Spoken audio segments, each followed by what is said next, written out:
Chapter 900. The white pillar of smoke soared into the sky and blended into the gloomy dark clouds. The world was dark and gloomy. In the dark and dense forest, a white, jade-like soft body rippled in the darkness, showing an inhumanly delicate softness. It was slightly less human, but it was so beautiful that it made people's hearts palpitate. Her lips were like red jade, like a red plum blossom on a vast expanse of snow. Her eyes were like black jade, like two spots of thick ink on a white paper, flowing with light and overflowing with color. This exquisite, white jade beauty was being held in the arms of a man. His strong and slender body seemed to be cast from ancient bronze. If a beauty was like jade, it would be exquisite, gentle, and elegant. Then he would be rough and unrestrained, without any carving. And at this moment, they seemed to be one, indistinguishable from each other. Heavy rain poured down, falling on their bodies. The raindrops rolled down, but no one noticed. Li Qingshan kissed her deeply as if he had poured all of his attention into the kiss, forgetting about everything around him. What burned in his heart was not the flames of lust, nor was there the excitement and complacency from finally succeeding after yearning for so many years. Instead, there was a deeper tenderness. He wanted to soothe the indescribable pain in her heart. He wanted to obtain all of her reliance and trust. Ru Xian frowned, her eyelashes trembling as if she was enduring great pain, but also enjoying great joy. A tear rolled down from the corner of her eye. At first, it was indistinguishable from the raindrops, but it condensed into a crystal white mermaid pearl in midair. Their lips parted. Ru Xian opened her eyes and saw Li Qingshan looking at her with a smile, holding the mermaid pearl in his hand. In her memory, there was someone who looked at her like this, constantly mouthing words to comfort her. Don't be afraid, don't cry. Then he was swallowed by the flames, turning into ashes. That scene was something she would never be able to forget. It was the most gentle blessing, but also the deepest nightmare. And so she survived, never crying again, until this moment. Give it back to me. A layer of red appeared on her face, as if she was even more embarrassed than being naked. No, he dodged her grasp, already putting away the mermaid pearl. This is your gift to me. No, you're not going to do it. She straightened up and stared at him. Although he had long known that she was not as ladylike as she looked, she had a rather fiery and bold temperament. But when he heard this, he felt a little overwhelmed. He shrugged and said, "If you don't want to go, then don't." "Let me go." She struggled, but he didn't seem to have any intention of listening. Instead, he smiled and hugged her in his arms again. "Let's hug for a while more." Naturally, she was unable to contend against his strength. She could only use her jade white arms to gently encircle his neck. She quietly nestled in his arms. The rain became more intense. After a long time, he whispered in her ear, "Are you feeling better?" "Yes," she murmured. "Let's go back." "Who are you? Where did you take that lecherous Li Qingshan, who's even worse than a beast?" Ru Xian widened her eyes, as if she did not recognize him. Li Qingshan rolled his eyes. He could not be bothered with her. Although he had joked about having sex in the open, that was just a joke. He was indeed perverted, but he was not so perverted that he could not control his lower half. She was currently in a state of turmoil. What she needed was peace and comfort, not more stimulation. Ru Xian smiled and stood up gracefully, revealing her slender, pure white body to him without any care at all. She chose a dress from her sumaru ring and put it on before patting his cheek. "That's what you get for pretending to be a gentleman. You regret it now, don't you? A little." "Ha! You can't escape from me anyway." Li Qingshan leapt up. "Once we take Firemelt Mountain, we'll properly celebrate." Ru Xian smiled and did not comment. Li Qingshan condensed a suit of demonic armor with demon chi again and rushed into the air with her in his arms, heading straight for Savage Mountain. Returning to Savage Mountain, Ru Xin returned to her dwelling to cultivate. Her experiences in the Cloud Sail sect had benefited her tremendously. The distant memories gradually stopped bothering her, and she found some relief in her mind. If she could settle down and completely eliminate her inner demons, it would be of great benefit to her cultivation. She would truly be able to unleash the wonders of the heavenly tome of Cloud Furnace. And she still had to continue refining pills that balanced water and fire for him. "You're useless." Li Qingshan watched as Ru Xin returned to her dwelling, and little and said from the side, "What did you say?" Li Qingshan doubted his ears. "So much for asking to return first, and you actually didn't accomplish anything." Little and turned her head away in disdain. "What nonsense are you thinking? What we have is pure friendship." Li Qingshan shot a glance at him, Little and immediately smiled. Li Qingshan sniggered and carelessly rubbed her hair. "I'll go discuss this with the Tree King." Sitting before the great banyan tree, Li Qingshan told the banyan tree king everything that had happened during this trip, seeking his wisdom. The banyan tree king said, "You've done very well. I didn't think the flower of water and fire actually meant something like this. It's not a natural spiritual herb, but a hybrid nurtured from the powers of merfolk and fire devourers. There really is a very deep fate between the two of you. There's still a very long road ahead of you, so it's right not to rush things." Feelings need time to build up. Li Qingshan was immediately left speechless. "I've come to ask you for advice on strategy, not tips on picking up girls."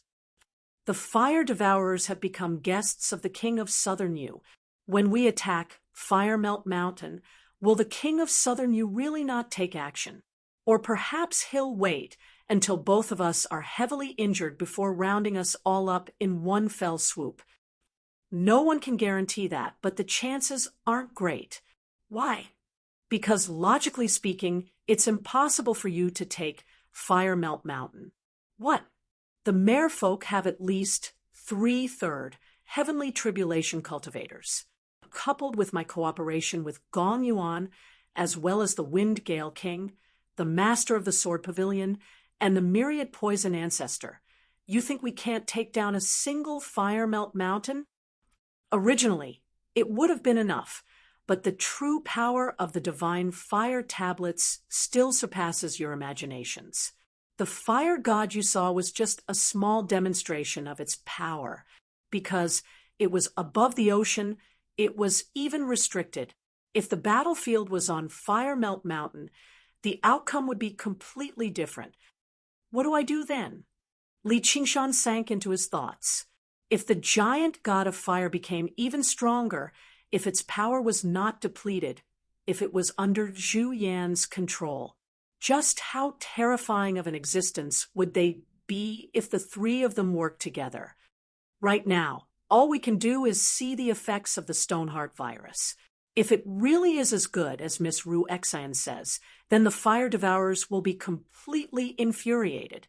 Only then will you have the opportunity to take down Fire Melt Mountain. I'll ask the King of Southern Yu for a favor, so you can cultivate in peace for a few years at the very least. Thank you for taking care of me, fellow. Li Qingshan said sincerely. With the banyan tree king vouching for him, it could be said to remove his greatest worries. As long as he had a few years, there was a very great chance for him to break through to the 4th layer of the Phoenix's scripture of Nerva. As long as he balanced fire and water, he could become a demon king. By then, there would be nothing for him to worry about anymore. He could go anywhere he wanted in the world. Li Qingshan summoned the cave masters of Savage Mountain to the hall on the top of the mountain again. Many things happened in the Cloud Sail sect this time, but the end result was still pretty good. I've already set a date with the merfolk Queen Gong Yuan. We plan on forming an alliance in 10 days' time in the Crystal Palace to attack Fire Melt Mountain. You need to prepare yourselves. You must be curious about where Yu Wufeng has gone. He's already returned to the South Sea Sword Pavilion with his master. The master of the Sword Pavilion has agreed to assist me when the time comes. After this battle, I'll remove Yu Wufeng's blood oath. It's the same for you. I'll remove the blood oath for anyone who dares to fight and kill and contributes greatly. After this battle, I don't plan on leaving behind anyone's name on the blood oath scroll. The cave masters were shocked. Li Qingshan's intentions were very clear. He wanted them to risk their lives in this battle in exchange for their freedom. However, if they avoided battle passively and dragged out an ignoble existence, only death would await them even if they survived. After breaking through to the 5th layer of the tiger demon, Li Qingshan gave off a brutal, bloody aura, which also proved that he was not joking. Don't worry, my king. We'll definitely risk our lives and go through fire and water to help my king take down Fire Melt Mountain. The gentleman of heavenly blubber was the first to stand forward and express his stance. No matter what the other cave masters thought, they all chimed in. Very good. Li Qingshan nodded. He did not care how sincere they were. He stood up and left, leaving behind the 9 cave masters. They were all stern as they looked at one another. The gentleman of heavenly blubber turned around. Don't look like that. Everyone, the king of savages has great foresight. Not only is he able to form an alliance with the merfolk, but he even has the guidance of the Banyan Tree King. Since he's determined to attack Fire Melt Mountain, he definitely has a chance at victory. He won't send us to our deaths. However, I know you've always been on good terms, and there are plenty of people who find me an eyesore. But this time, if we don't work together and keep scheming against each other, who's confident they can return alive from Fire Melt Mountain? Li Qingshan had already returned to the 8-point hall in the center of the mountain. He called out to Little, and they arrived in the Azura field together. He was just about to ask Yinqing what the huge stone disc that had fallen from the Azura realm was when he saw Yinqing circling around the stone disc, touching it as she looked at it. She seemed very excited. She did not even notice the appearance of Li Qingshan and Little Anne. This was far too rare for a cautious assassin like her. Li Qingshan asked, Yinqing, do you know what this is? Of course. This is good stuff. This is called the Azura Altar of Armaments. Don't you lack a suitable weapon, my king? With this, you'll never lack weapons again. Yinqing's eyes shone. Only after listening to Yinqing's explanation did Li Qingshan understand the use of the Azura Altar of Armaments. As it turned out, the Azura realm was constantly at war. No matter what kind of weapon it was very easy to damage them. If an Azura died in battle, they could be reborn as long as their battle spirit remained. However, weapons could not be reborn with them. The Azura Altar of Armaments was connected to the legendary armory of war and chaos. As long as a damaged weapon was placed there as a sacrifice, they would obtain a brand new weapon. If a large number of regular weapons were sacrificed, they would obtain extremely powerful weapons. There was even a chance for them to obtain a divine weapon. Chapter 9:01. The Azura realm is really generous. Li Qingshan praised. He wanted a suitable weapon, so they sent him an arsenal. He then asked Yinqing, I haven't had time to ask you, but is that voice really the Azura realm itself? This was what he was most curious about. Could it be that as a world, it also had life and consciousness? Sorry, I don't know either. As an Azura commander, I can't come into contact with such a deep secret. You need to explore it yourself in the future. If you're really the legendary person, you'll definitely be able to unravel this secret. Yinqing watched the battle between Li Qingshan and the giant god of fire, and her attitude towards Li Qingshan became more and more respectful. It was no longer the perfunctory attitude that didn't care about life and death at the beginning. She showed respect from the bottom of her heart.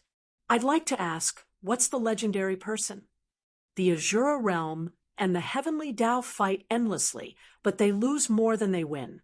It's all because Sakra, Heavenly Lord, unified the heavens, and all beings in the heavenly Tao work together. On the other hand, the Azura realm is like a plate of loose sand without a leader. It's said that an Azura demon god will appear and lead the masses to attack the heavens, obtaining an unprecedented victory. That sounds interesting. Do you think I look like the legendary person? Li Qingshan spread his arms and made a pose. I've never seen the legendary person, so how can I dare to say you look like one? However, since that mysterious existence gave this Azura altar of armaments to you, it must be because it thinks you look like it. Although Yin Qing admired Li Qingshan, it was difficult for her to say that Li Qingshan was the legendary person, as there were far too many legendary people like that in the Azura realm. Every single Azura king she had seen believed they were one, and there were countless Azuras who received revelations and rewards from the mysterious existence. From this angle, if Li Qingshan entered the Azura realm, he could be considered an elite among Azura. He had the spirit and strength to dominate an area, so he was worthy of her loyalty. However, compared to other elites, he wasn't that extraordinary. Li Qingshan smiled. It's not like you'll die if you say something nice. Forget it. I'll try out the magical effects of this Azura altar of armaments. But what kind of weapon should I change to? If you can't decide, why not let the Azura altar of armaments decide? That works. My weapon wasn't a circular blade back then. I got a revelation from the Azura altar of armaments and exchanged it for a void arc. Unfortunately, it was burned. Yin Qing sighed. Don't worry. You fought for me, so I'll help you get a weapon that's no weaker than your original. Li Qingshan patted Yin Qing's shoulder. Yin Qing smiled. In short, Azura believes that the choice of weapon a warrior chooses is a desire from the depths of the soul. It is a kind of fate. Then I'll give it a try. What is my fate? Qingshan, Li Shan, Yura, Emperor, Dao. Qingshan to say. Shankama, Lin, Shan to Tukama, to then Yura, Lin. In an instant, he saw tens of thousands of weapons floating in the air. The number far exceeded the 18 weapons, but they were all shrouded in a layer of shadow. He waved his hand, and a long sword flew into his hand. He waved all the sword techniques he'd learned in his life, and sure enough, the sword chi crisscrossed, exquisite beyond compare. However, something seemed to be missing, and the shadow on the long sword never faded. He shook his head, threw away the long sword, and picked up a sledgehammer. Time passed bit by bit. Yin Qing and Little and stood to the side, watching as Li Qingshan gestured with his empty hands, as if he was using all kinds of weapons. The weapons engraved on the Azura altar of armaments lit up one by one, then dimmed one by one. Li Qingshan frowned. In the blink of an eye, he'd already used 70 to 80 weapons. However, he'd used a dozen sword-type weapons, including giant swords, long swords, short swords, and double-edged swords. There was no need to talk about the others, but he still didn't like them. Yin Qing said that finding a weapon was like going on a blind date, so what he lacked now was love at first sight. He looked around, wondering if something was missing here. Wait, why wasn't there a saber here? Among all kinds of weapons, if one had to say which one was the most common and had the most types, it would definitely be the saber. However, in this space, there were all kinds of weapons, but not a single saber. Not a single saber. So he roared, "Give me a saber." And then there was a saber. It was a very inconspicuous little saber, short and small. It couldn't be called a weapon, but it made Li Qingshan feel that it was very familiar. He reached out and held the little saber in his hand, waved it casually, and suddenly remembered that this was the first weapon he'd ever owned.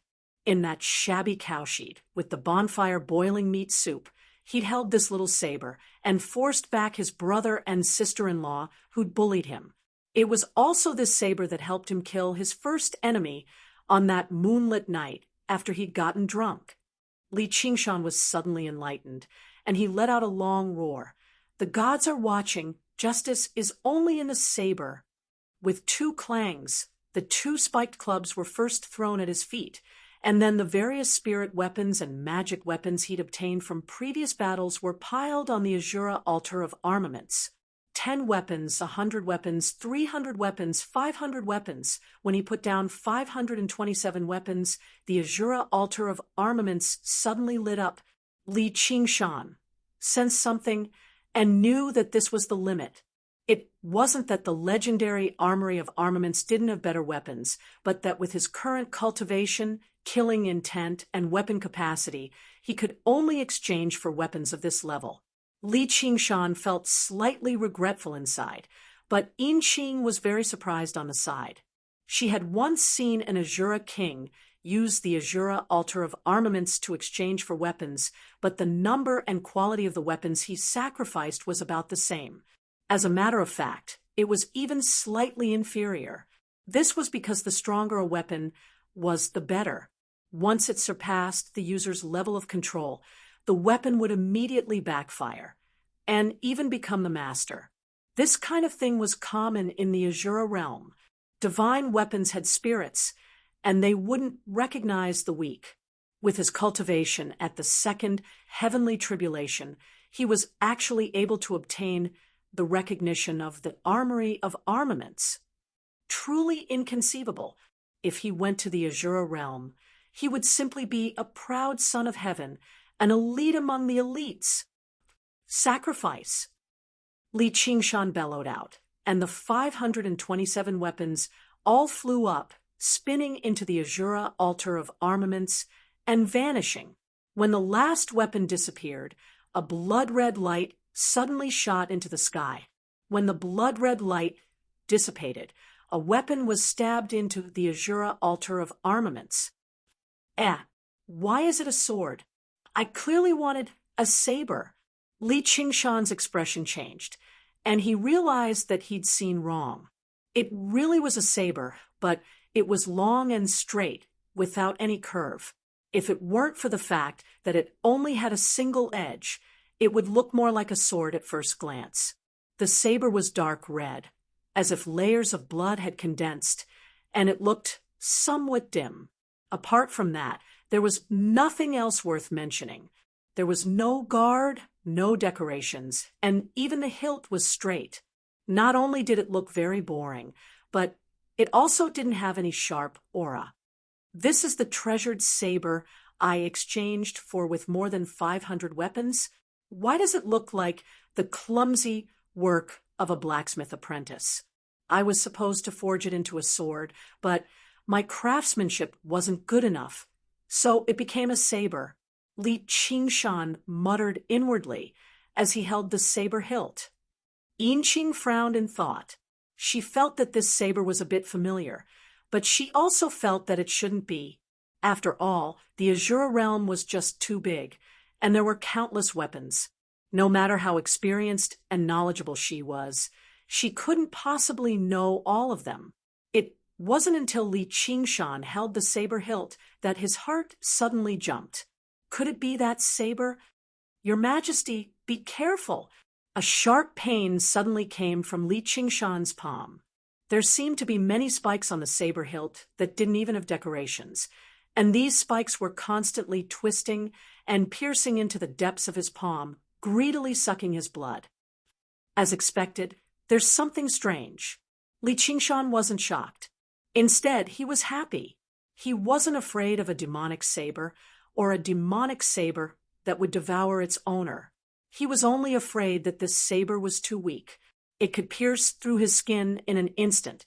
Even though he wasn't on guard, it also proved that this saber was unusual. He ignored the pain in his palm and pulled the saber out of the Azura altar of armaments. The originally heavy saber was now covered in dense red lines that looked like blood vessels. Li Qingshan held the saber horizontally in front of him. His left hand lightly brushed the blade, and the dense capillaries spread out from the saber. They pierced into his palm and sucked his blood. Li Qingshan didn't stop it, allowing the strange saber to suck his blood. He wanted to see just what kind of changes this saber would undergo. "You want to suck my blood? I might as well let you suck to your heart's content."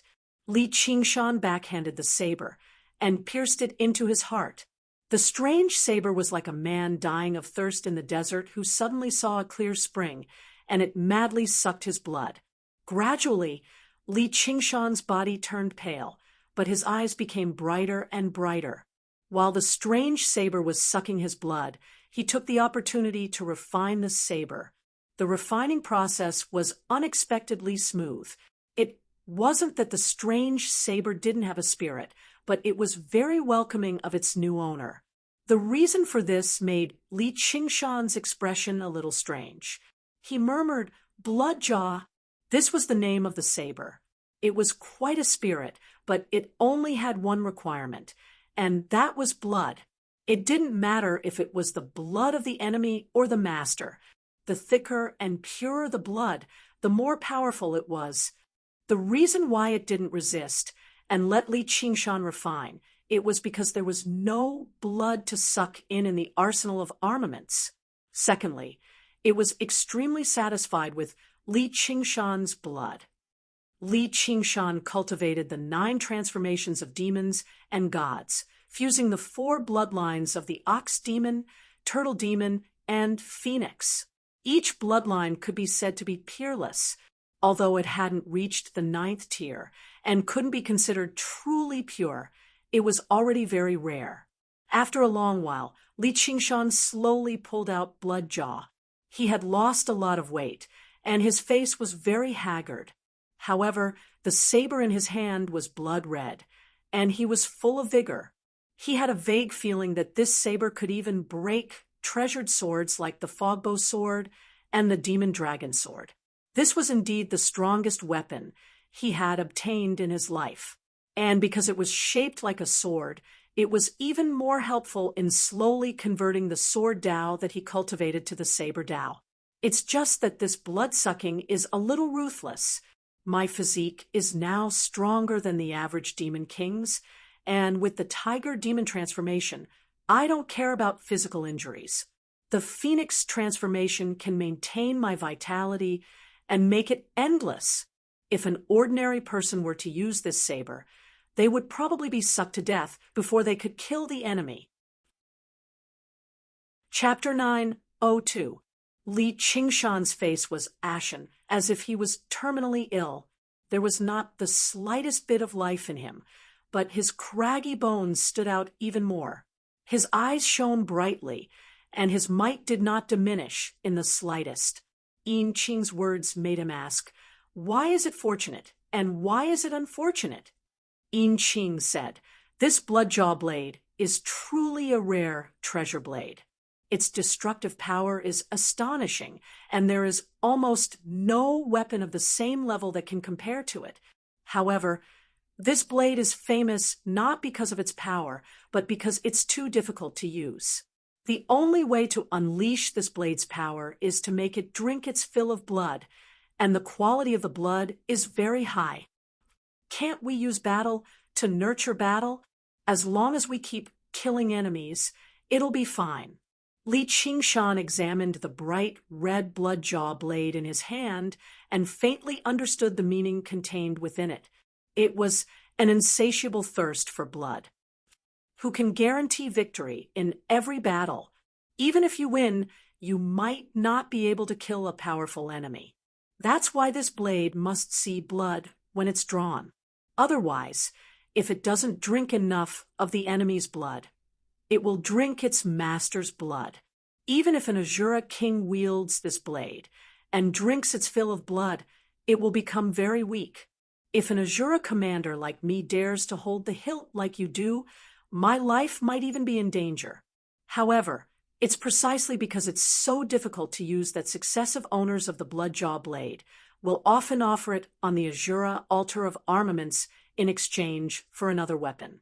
Many divine weapons that were stronger than it had been destroyed in the war, but it had been preserved all this time. If your majesty isn't used to it, you can offer it again. It's great to be able to monopolize an Azura altar of armaments. No, I feel that this blade is quite good. It's perfect for wounding people. Also, don't forget that this world isn't the Azura realm. The intensity and density of the battles aren't that great, so there's plenty of time to recover. As he spoke, Li Qingshan stuffed a spiritual pill into his mouth. He had the bloodline of the phoenix, so his ability to produce blood was very strong. Moreover, after refining Bloodjaw blade, he could feel the uniqueness of this blade. It felt as though it was connected to his bloodline, and when he wielded it, it was as easy as moving his own arm. This was something that no other weapon in the past had ever felt. Thus, he had an idea.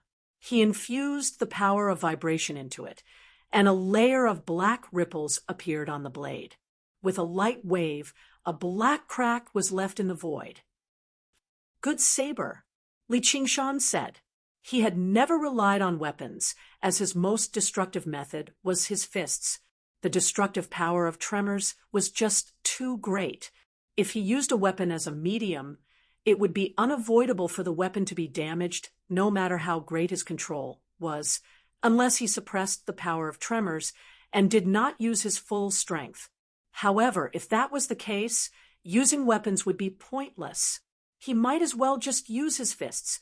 After drinking almost all of his blood, the Bloodjaw saber seemed to have become a part of his body instead of an external object. He could finally use the power of vibration to his heart's content and fuse the divine ability into his saber technique. In the eyes of ordinary people, it was a flaw, but in fact, it was its greatest strength. When the edge of the saber fused with the power of vibration, its power was not as simple as 1 + 1 = 2. It allowed his destructive power to reach an unprecedented peak, like a tiger with teeth. The Bloodjaw saber also trembled as if it had met a bosom friend. There was a natural compatibility between man and saber. Li Qingshan caressed the blade. "Since you're my saber, I have to give you a good name. Bloodjaw is too uncouth. Let me think about it. Jaw also means tooth. This is equivalent to your name, and because of my tiger nature, I obtained the approval of the Azura realm and obtained you. This is our fate. From now on, you will follow my surname. Hu. Let's call you Huya."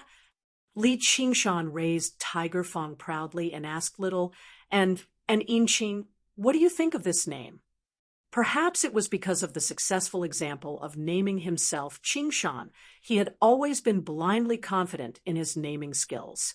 Of course, the name Little and was also his masterpiece, not inferior to Qingshan. As expected, Little and said sincerely, "All right." Inqing stammered, her expression slightly vexed. She wondered if there was something wrong with her sense of beauty, or if she didn't understand the customs of this world. She thought to herself, "Tiger Fong, isn't this the nickname of the mountain children? No matter how I look at it, it sounds much more uncouth than Bloodjaw." However, changing the name of a saber like this was not a simple matter. If I were Bloodjaw Saber, I would never be willing to change it to Tiger Fong. The name of a weapon with a spirit like this could not be changed at will. It had to be approved by the spirit. Back then, Li Qingshan had completely subdued and refined the soaring dragon sword before he could change it to the demon dragon sword. Under the gazes of the three, the long saber flickered with a bloody light and suddenly dimmed. A portion of the veins lit up, and the words Tiger Fong appeared in blood. Although the saber had a spirit, it did not have a complex intelligence. It would not fake like humans. This undoubtedly meant that it had approved of the new name Li Qingshan had given it from the bottom of its heart. Furthermore, It had done so without any suppression or coercion. If someone else obtained this saber in the future, the name they would obtain would be Tiger Fong, and not Bloodjaw. All right then. Yin Qing sighed, silently. After all, weapons were famous because of the person and the battle. Do you have any objections, little Qing? Li Qingshan swept his gaze over and asked with a smile. Little Qing? Yin Qing shivered all over. No, no, this name is very good. As expected of your majesty. She hesitated for a moment. However, your majesty, please call me by my name. Little Qing? She could not stand it at all. AI, in the end, you've stayed in the Azura realm for too long. All you know is fighting and killing all day. It's inevitable that you lack a good or bad eye for names. This is not your fault. All right, go activate the Azura Altar of Armaments. You must exchange it for the best weapon. Li Qingshan patted Yin Qing's shoulder in a comforting manner. Yin Qing was flabbergasted, unable to explain herself. 10 days passed in the blink of an eye. Li Qingshan ate spiritual pills every day, and his face finally recovered some vitality. He was no longer so haggard, but he still looked as if he had just recovered from a serious illness.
His face was pale, but he did not seem to care as he played with the Tiger Fong saber in his hand. The saber was equipped with a sheath. Because the blade was perfectly straight, it seemed more like a sheath. The Banyan Tree King had crafted it personally from a tree branch. It was completely dark green in color and seemed like it had just been broken off from a branch. It still carried the grain of tree bark and had not been carved at all. There was only a ring of aerial roots around it, sealing the vitality of the Tiger Fong inside, preventing it from leaking out at all. Not only did it ensure that Li Qingshan's blood would not go to waste, but it also concealed the killing intent. No one could imagine that such a vicious blade of blood would actually be hidden in such a simple and natural sheath. Li Qingshan hung the Tiger Fong saber on his waist and said to Little, "And let's go. We'll go to the Crystal Palace and take a look." Through the divination of the spirit turtle, there would be many disturbances on this trip, but he was even more fearless now. Chapter 903. On the main peak of Fire Melt Mountain, in the center of the magnificent Scarlet Red Palace, was a place that resembled a small flower. The divine Wudong tree was planted there. Its bark was red like fire, and its leaves were like flowers, overlapping and weaving into a huge canopy. Although it was nowhere close to the size of the Banyan Tree King, it was still an extremely magnificent sight, shining with pure crystalline light. The scarlet-red branches wove into a huge nest, which was where the phoenix had perched in the past. This noble divine bird had once rested here, sang nirvanic rebirth, and ascended. When the phoenix flew away, no one knew whether it had any feelings of nostalgia or not. The 3 fire-devouring kings sat under the divine Wudong tree, each holding a divine fire tablet. Their auras were connected, becoming inseparable as they constantly practiced and worked together in their seas of consciousness. 10 days had already passed since the eruption of the volcano. To them, it was almost as short as a split second. Afterwards, this split second passed, and they basically felt a shadow envelop their hearts at the same time. They opened their eyes and looked at one another. What had happened? Fire devourers were not skilled in divination, but at their level of cultivation, they would obviously develop a profound sense towards fate. But what they sensed right now was clearly not a good omen. Before long, a shaman priest in fiery red robes rushed into the sacred, tiny garden and reported to the 3 kings that a clansman had died. Where did he die? Zhu Fen frowned. Zhu Zai and Zhu Yan exchanged glances. The death of a clansman was clearly not worth the shaman priest specially disturbing their cultivation. Right at the foot of the mountain. How did he die? Did something happen to his cultivation, or did he get into a fight with someone? Zhu Fen's frown deepened. Within the vicinity of Fire Melt Mountain, he could not think of a third way apart from these 2 situations. If it really were one of these 2 situations, he definitely had to punish this shaman priest who did not know the severity of the situation. Neither. It seems like a strange disease, or he was poisoned. Even fire devourers can fall ill, so just who can poison Fire Melt Mountain? Where's the corpse? Under the shaman priest's lead, the 3 kings arrived in a stone room at the foot of Fire Melt Mountain. A young fire devourer lay there. Zhu Yan knew that this young man was a rather famous genius in the younger generation of the clan. He cultivated at an extremely fast rate by devouring fire spirits, and was already on the verge of breaking through the first heavenly tribulation. Perhaps he would become a king in 1,000 years, but now he had died so mysteriously. Moreover, his face was ashen, and his eyes were wide open, as if he could not believe that such a fate had befallen him. He was filled with fear and despair. Something's wrong. He's losing his anger. Zhu Zai closed the young man's eyes. To fire devourers, anger was not just an emotion, but a never-ending spirit of battle. Even when they faced certain death, they should not have an expression like that. The youth's partner was called in. She looked to be about the same age as the youth, and she had a bright and beautiful face. However, at this moment, she was filled with sorrow. The youth's death seemed to have taken away all the joy in her life. How did he die? Zhu Yan asked. Reporting to my king, a few days ago, he suddenly said that his heart was not feeling well. I thought that he had swallowed too much fire and his body could not bear it, so I let him rest here. Then he gradually lost his spirit, as if he had become a different person, and quietly died. Life and death are decreed by fate. Haven't you seen a dead person before? Why do you look like that? Zhu's eyes stared at the young girl and sharply noticed the ashen complexion that was similar to the youth's, except it was not very obvious. She felt a hint of unease inside. I just feel unwell. The young girl could not help but panic a little when the disaster king she worshipped questioned her. She felt even more uncomfortable inside. Zhu Fen suddenly plunged his hand into the youth's chest and dug out a heart. With how unbridled he had always been, his face was filled with surprise. The heart that should have been fiery red had turned into a grayish-white rock. The young girl let out a miserable cry, clutching her chest and taking a step back.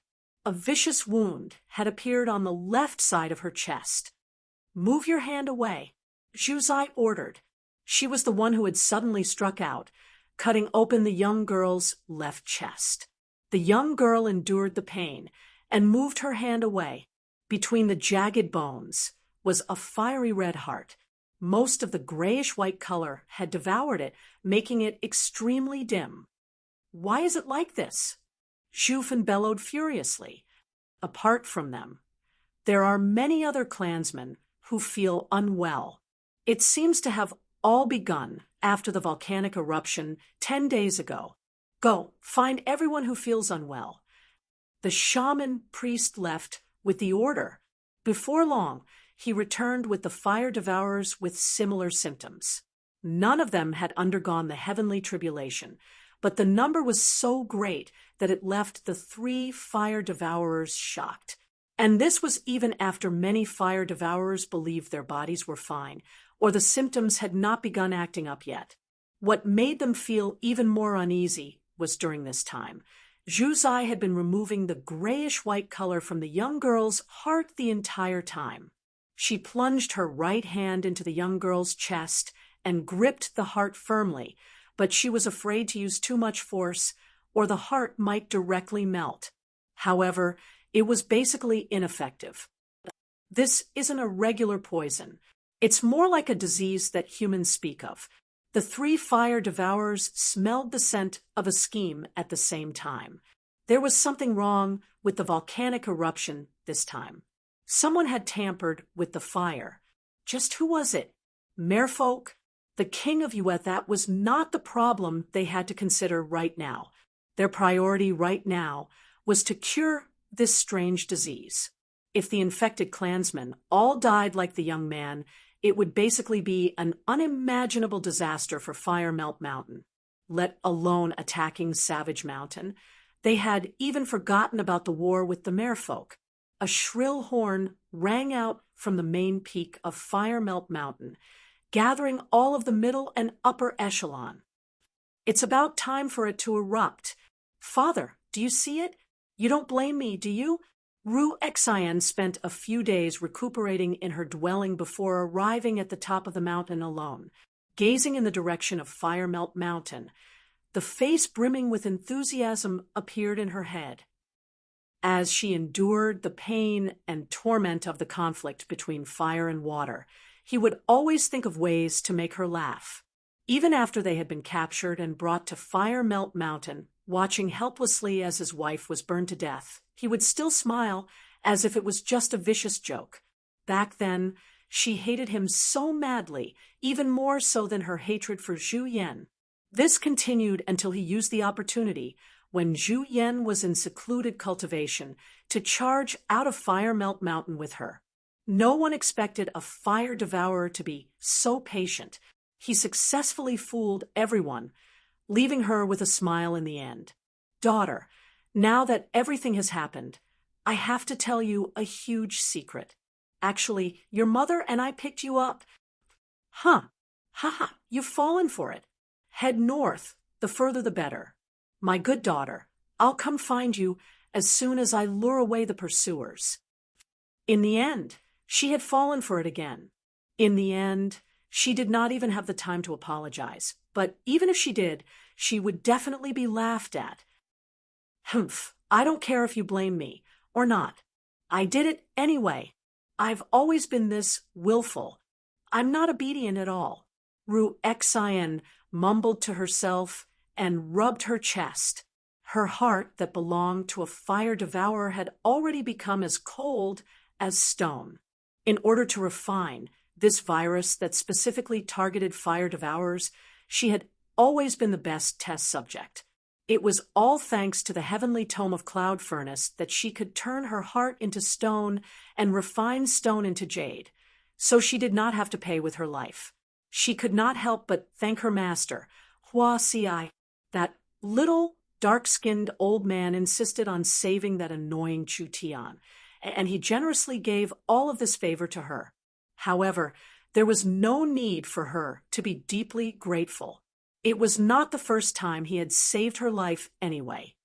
I've really come across a lot of gentle people, compared to Li Qingshan, that pitiful man who grew up without any love from his parents, bullied by his brother and sister-in-law, running into a horde of enemies no matter where he went. My life is still very good. Ru Xian found a balance with the pitiful Li Qingshan in satisfaction. Then she muttered with malice, he's going to clash with the mare people again, in the Crystal Palace this time, right? Gong Yuan. Oh, Gong Yuan, running into a sex fiend like him really is your misfortune. At the same time, thousands of kilometers away, Li Qingshan rubbed his nose and gazed at the sea map in his hand. He said to Little, "And the Crystal Palace is probably right below. The Mere people sure are rude. They don't even have anyone to welcome me. I did save their queen's life after all. If you didn't use that method, the Mere people would probably be even more grateful to you." Little and smiled. When it came to understanding people's minds, she completely surpassed Li Qingshan. In the sky above Giant Ship Island, he and Gong Yuan had fended off powerful enemies together through a method that was almost akin to dual cultivation. Back then, Gong Yuan might have thanked him for saving her life. When her mind was one-sidedly suppressed and controlled by him, she might have even instinctively relied on and obeyed him. However, now that the person in question was involved, it was a completely different attitude. She was the mighty merfolk queen, so noble and cold and proud, yet she was actually embraced by a human man in front of everyone. That was already enough to make her feel humiliated and furious.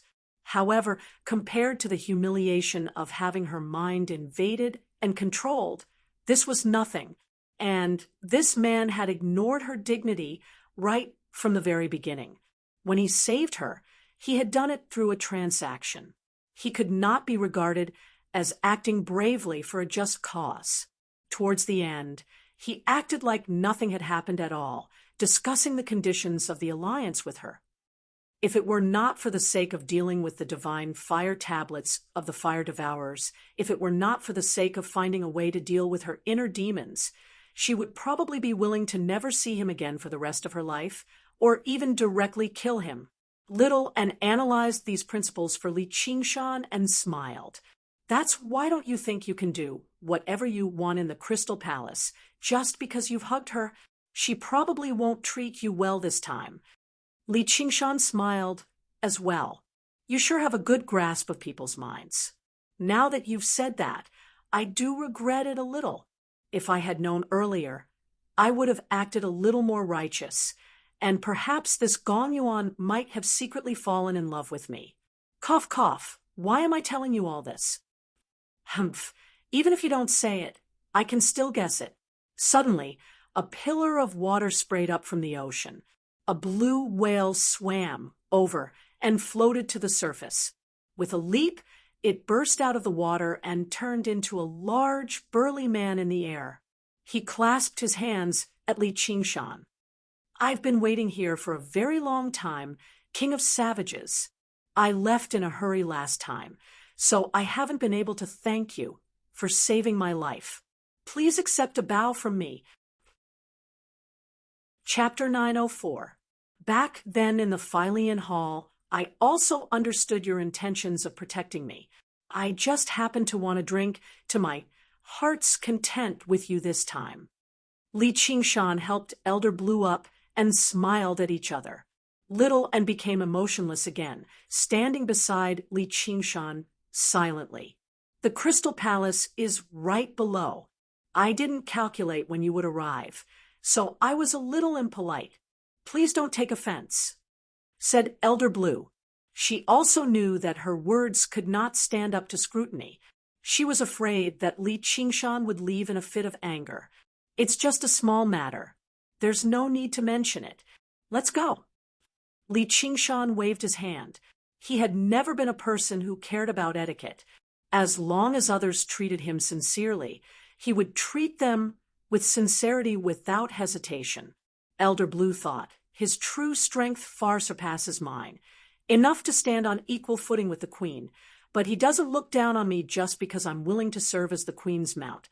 He definitely doesn't pretend to be polite like Mr. Ram of the King of Yu's estate either. Speaking of which, he's not a very difficult person to get along with.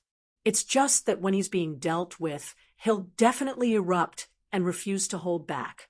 Hopefully, the three majesties won't make things too difficult for him, and the alliance this time can proceed smoothly. Oh, right. Don't make any trouble with that divine, none of the South Sea either. They traveled side by side, arriving in the sea and diving into the depths. As they rapidly sank, the surroundings grew dimmer and dimmer.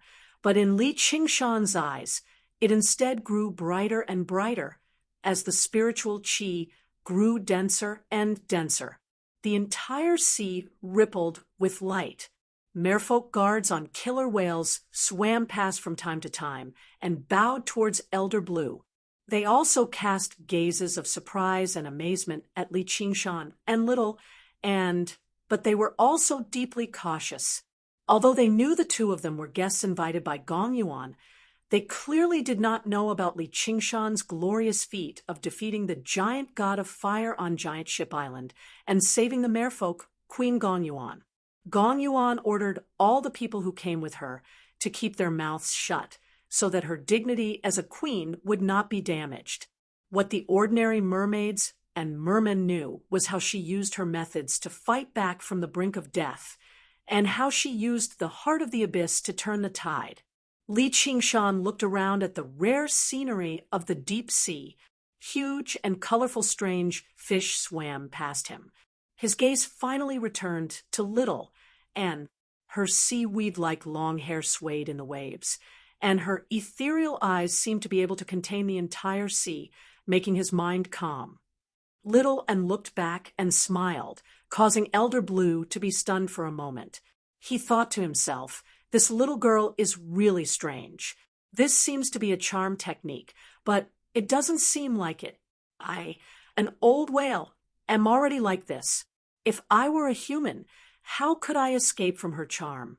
He noticed that along the way, several merfolk guards had watched her figure vanish into the deep sea in a daze before continuing their patrol reluctantly. They had completely forgotten about the disdain merfolk had for humans. There was a glint in the corner of Li Qingshan's eye. He could not help but turn around and let out a sigh. So this is the Crystal Palace. It really does live up to its reputation.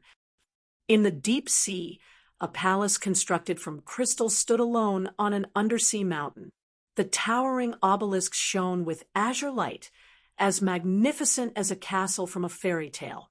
At the same time, it gave off an unfathomable sense of coldness and dignity. Behind the mountain was a bottomless black abyss. Passing through the various formations, he finally arrived before the Crystal Palace. Li Qingshan was amazed by its loftiness once again. He did not notice it from afar, but up close, the Crystal Palace was extraordinarily large. He had once used the profound light illuminates all to observe the palace on Fire Melt Mountain. Originally, he thought the Crystal Palace of the merfolk would only be of a similar structure, but he never thought the Crystal Palace would actually be 100 times, 1,000 times larger. It basically seemed like a mountain formed from crystal. The Crystal Palace was originally constructed by the merfolk for a true dragon, which is why it's so large. Elder Blue introduced. A true dragon. That sure has been around for a long time. Li Qingshan could not help but think about the underground world of the Clear River Prefecture, where the night roamers had constructed Cobweb City for Helicoverpa Rosa. Then he thought about how the demons, or in other words, dragons, ruled over the world 1,000,000 years ago.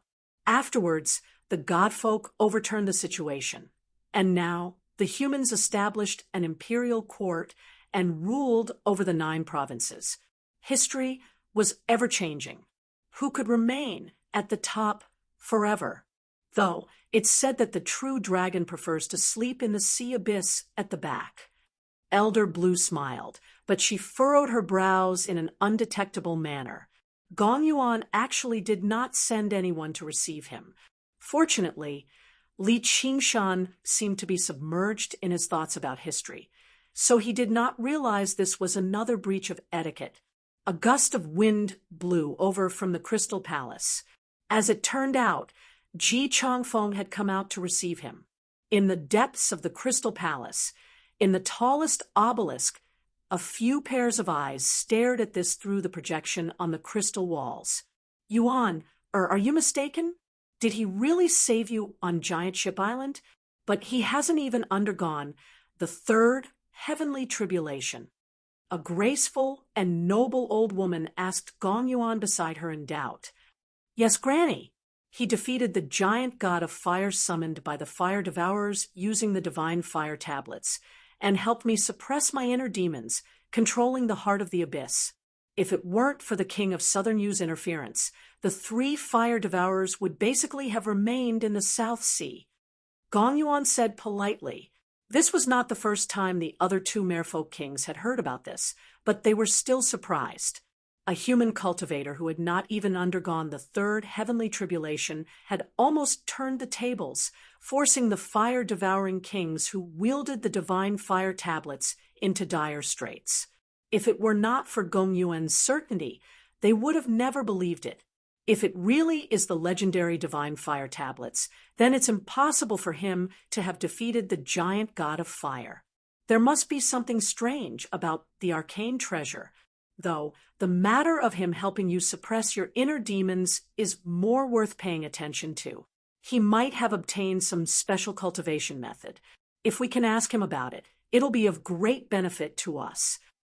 And we have to make him hand over that wretched son of mine. You were wrong about this back then.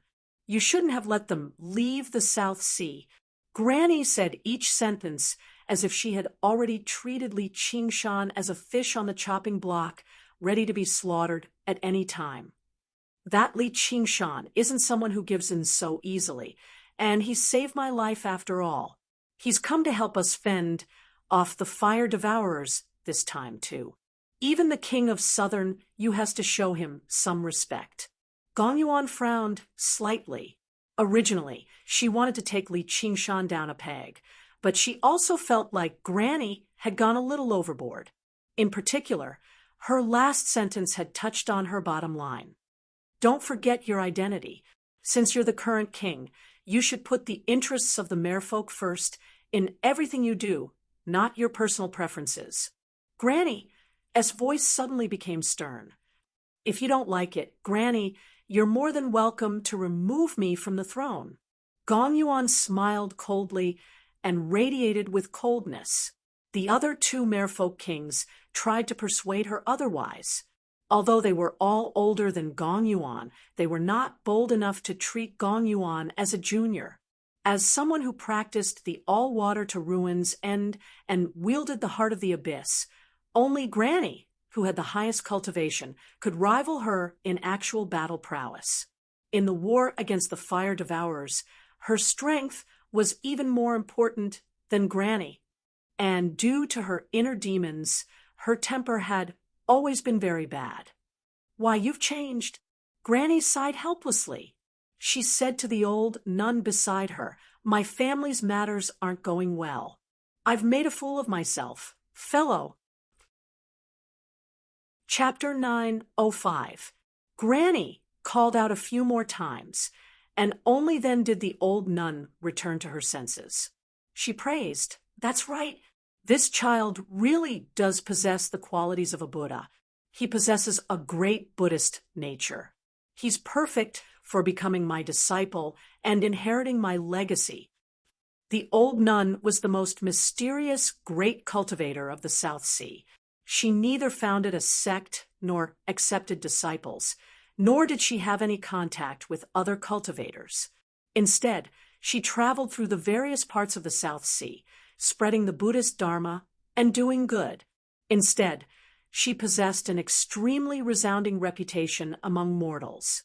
She was known as the divine Nun of the South Sea. Many places had shrines dedicated to her, now that the Crystal Palace was about to wage war against Fire Melt Mountain. Granny had specially invited her over. Originally, the divine Nun of the South Sea was reluctant to become involved in the war between other folk, and she was not interested in the wondrous treasures of the Crystal Palace either. However, Granny said that the people who had come this time were 2 Buddhist disciples from the Chan Monastery of Devanaga. Both of them possessed extraordinary talent and extraordinary cultivations. The woman among them was even treated by the Chan Monastery of Devanaga as a once-in-a-thousand-years Buddhist prodigy. As a result, she was interested, and only said she wanted to take a look. When she saw Li Qingshan for the first time, the divine Nun of the South Sea secretly frowned. He was clad in armor and wore a horned helmet, which made him seem more like a general than a monk. He did not possess the benevolence of Buddhism at all. Instead, he possessed a lot of viciousness and malice. When she looked at Little and again, she was taken aback. What a well-endowed and intelligent girl, and it's even rarer for her to possess such a cultivation at such a young age. Not only will she definitely undergo the third, heavenly tribulation, but she even has the chance of ascending. It's just a pity that she's a disciple of the Chan Monastery of Devanaga. Gong Yuan said, "The Chan Monastery of Devanaga is a temple for monks. I've never heard of any monk king specially accepting her as a disciple. It's not necessarily impossible for her to join the abbess." Granny shot a glance at Gong Yuan. Gong Yuan thought otherwise. After witnessing Little Anne's attack in the Philean Hall, she no longer dared to underestimate this expressionless girl. Granny wanted to use her to rope in the divine Nun of the South Sea, but she only treated her as a regular cultivator. This scheme was not that easy to pull off, and Li Qingshan beside her was no pushover either. As they spoke, Li Qingshan and the others had already passed through the crystal corridor and arrived outside the hall. Elder Blue reported and invited them in. Li Qingshan smiled and cupped his hands. "I haven't seen you in a long time. You look much better, Your Majesty." The same goes for the Savage King. Gong Yuan nodded slightly, but she was wondering why Li Qingshan looked so sick. Could it be that he had suffered an internal injury in that battle? However, it wasn't appropriate for him to ask too much, so he introduced the other guests to Li Qingshan. Li Qingshan saw how Gong Yuan did not have any intentions of holding a banquet to thank him for saving her life, so he cut to the chase. "Everyone's time is very precious, so I'll cut to the chase. I want Fire Melt Mountain and the divine Wudong tree. I can give up on everything else, but I definitely won't give up on either of these two. If that's possible, we can begin discussing our countermeasures and go all out against the fire devourers." Gong Yuan's iciness melted away slightly. Li Qingshan did not make an exorbitant demand or make any overboard demands. Fire Melt Mountain was a very rare blessed land, but it was useless to the merfolk. As an ancient divine tree, the divine Wudong tree was truly very precious, but it was rooted in Fire Melt Mountain, so it could not be moved. Since he could even give him Fire Melt Mountain, then it was just a bonus. And his two conditions were built on the premise that they could take down Fire Melt Mountain and wipe out the fire devourers. Ji Changfeng eased up inside. Li Qingshan's conditions did not conflict with his at all, nor would they be difficult for him to accept. The alliance this time could be said to be half done. "Young man, aren't you afraid you'll bite your tongue if you speak too much? What kind of blessed land is Fire Melt Mountain, and what kind of divine object is the divine Wudong tree? You know, just what virtue or ability do you have to demand these two conditions?" Granny stared at Li Qingshan. What she wanted from Li Qingshan was far more than that. "Old lady, I have no virtue or ability. It's up to you whether you agree to these two conditions or not." Li Qingshan did not become angry. If Ru Xian's Stoneheart could really achieve the desired effect, then the battle this time would be unprecedentedly brutal. He believed Gong Yuan could see that too. If you want to agree to it, that's not impossible. I also have two conditions. Listen to them. First, hand over that wretched child of yours to us. Second, hand over the cultivation method you use to suppress your inner demons. Li Qingshan was taken aback before bursting into laughter. "Gong Yuan, don't tell me your granny has gone senile. If it weren't for the fact that I've obtained a better blade recently and am in a great mood, I would have swung my blade at her as soon as I heard her first condition. As for the second condition, you sure have the nerve to ask for it. There was no need to elaborate on what Ru Exine meant to him. A powerful cultivation method was basically as important as their lives to cultivators. She was basically dreaming if she wanted it just by asking for it. How rude! Granny bellowed. The dragon-headed cane in her hand slammed downwards, producing a thunderous rumble. What do you take this place for? Come and try chopping it. Li Qingshan immediately felt a tremendous pressure, as if the entire ocean was surging towards him. The seawater in the surroundings surged, filled with killing intent. He sneered, and his eyes became tranquil and distant, shining with a faint, clear light. The surging seawater immediately calmed down without a single ripple. Granny was alarmed. What was this cultivation method? It actually possessed a hint of a divine nature, capable of greatly suppressing the water element. Li Qingshan held back the eager tiger's fawn and said to Little, "And it's like we've come to beg someone else. Whatever, let's go. We'll talk about it after the fire devourers and mere people have a battle." Hold on. A few voices spoke up at the same time.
Granny was furious.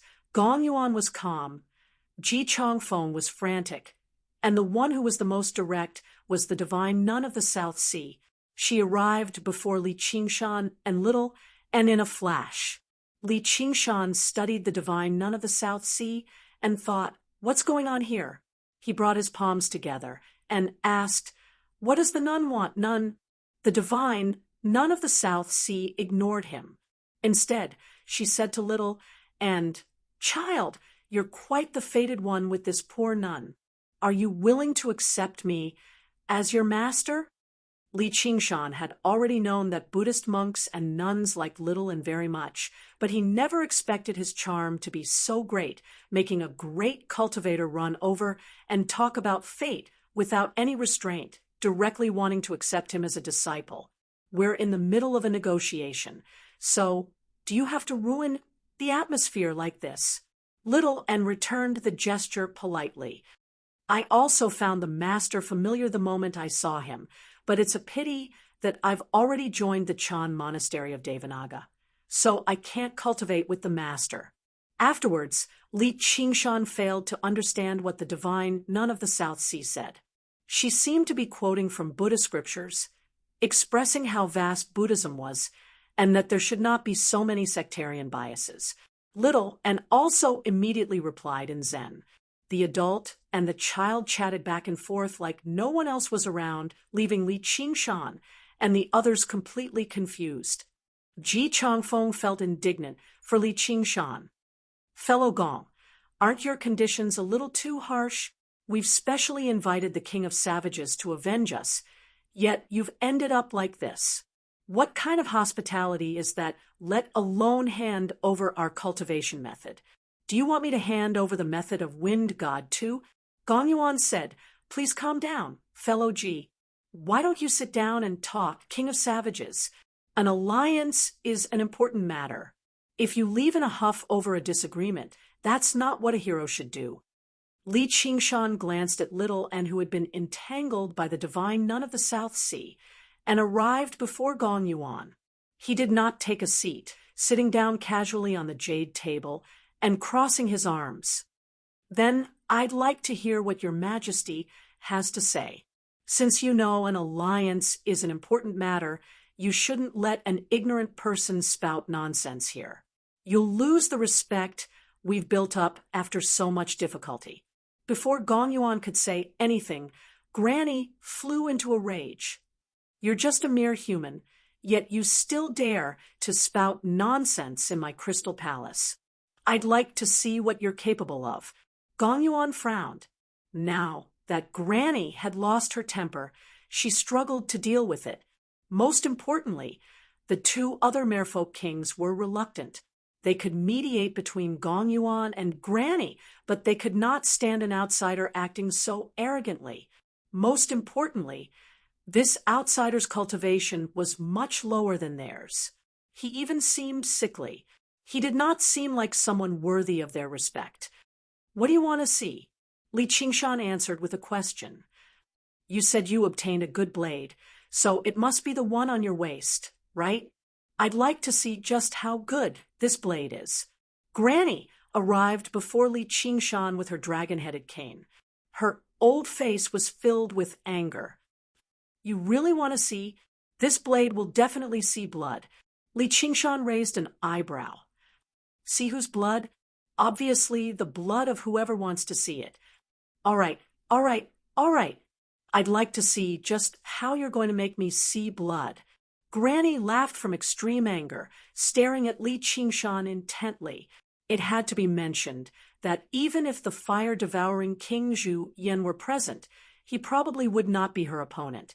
Although water paled in comparison to fire in battle, there was still a difference in cultivation after all. When she heard Li Qingshan's words, it was like an ant telling a human, "I want to bite you to death in a single bite." It was hilarious and detestable. Li Qingshan stood up and placed his hand on the hilt of his blade. His eyebrows were lowered, but he said nothing. The atmosphere in the hall immediately froze. Even the divine, nun of the South Sea, and Little stopped their conversation and cast their gazes over. The divine nun of the South Sea asked secretly, "Who is he to you?" "He's probably going to suffer a great loss. He already possesses such cultivation at such a young age. He might be a genius, but isn't he a little too arrogant? Even if the blade really is strange, how can it be her opponent?" Little shook her head gently. "He's asking for trouble." A while later, Li Qingshan put down the hilt of the blade and sighed. "Looking at how old you are, I really can't bring myself to do it. Whatever. I'm old, so I take advantage of my seniority. It's normal for me to spout some nonsense. Gong Yuan, aren't you going to do something about it?" Gong Yuan was speechless.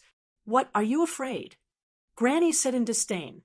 It was laughable that she had actually taken it a little seriously just now. She raised her dragon-headed cane high into the air. "Then I'd like to see your blood." Chapter 906. Grandma revealed a look of horror and instinctively retreated. She waved her dragon head crutch to block the attack. That dragon head crutch was also a magical treasure.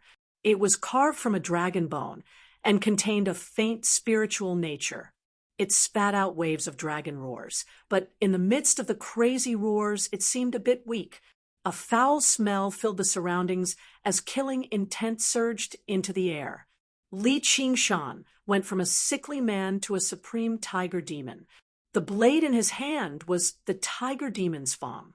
Ever since he obtained Tiger's Fang, he had never had the opportunity to swing it. Even when he faced Granny's provocation, he did not really want to use it, as the price he would have to pay was quite great. At this moment, he could finally swing it to his heart's content. He had never learnt any proper blade techniques. Although the blade was based on the way of the sword, it was more of a casual swing, a style of its own. There was no hint of the way of the sword at all, but it gave off a carefree feeling. Sure enough, I should use a blade. With that thought, the blood-red light collided with the dragon-headed cane. Above the bloody light, there was a circle of black cracks that vibrated rhythmically. Like a saw, it cut into the dragon head crutch and cut it in half. Then it cut into the protective spiritual light of Grandma, cut through her skin, cut into her flesh, and greedily sucked the blood. Granny's face was filled with disbelief. Everyone's faces were filled with disbelief. Only Little and remained expressionless. The divine, none of the South Sea, suddenly understood what she meant. As it turned out, she was not referring to Li Qingshan by asking for trouble. Li Qingshan held back Tiger's Fang's bloodthirsty desire and sheathed his blade. He stood before the jade table without moving at all and asked, "Did you see it?" The blood-red blade of light remained before everyone's eyes for a very long time. Just now, it dispersed, leaving them speechless for a moment. Granny clutched her wound. Her face was sheet white, but the others wondered what would have happened if the blade had been aimed at them. Granny returned to her senses. She was both surprised and furious, as well as some lingering fear. She called out, "Why aren't you taking down this madman with me?" "Granny, calm down." Gong Yuan pressed down on Grandma's shoulder and poured a gust of cold air into it, freezing the wound caused by the long knife. That long blade was extremely strange. Even with the merfolk's healing techniques, it was actually unable to heal the wound immediately. "You want me to calm down?" Granny was even more furious. It was not that she had never been injured before, but it was the first time she had been injured in the Crystal Palace. Furthermore, she had been injured by a human, which was a great humiliation. "Don't forget what you taught me. Please put the interests of the merfolk first," Gong Yuan said coldly. Granny's expression changed. Li Qingshan's strength had far exceeded her imagination.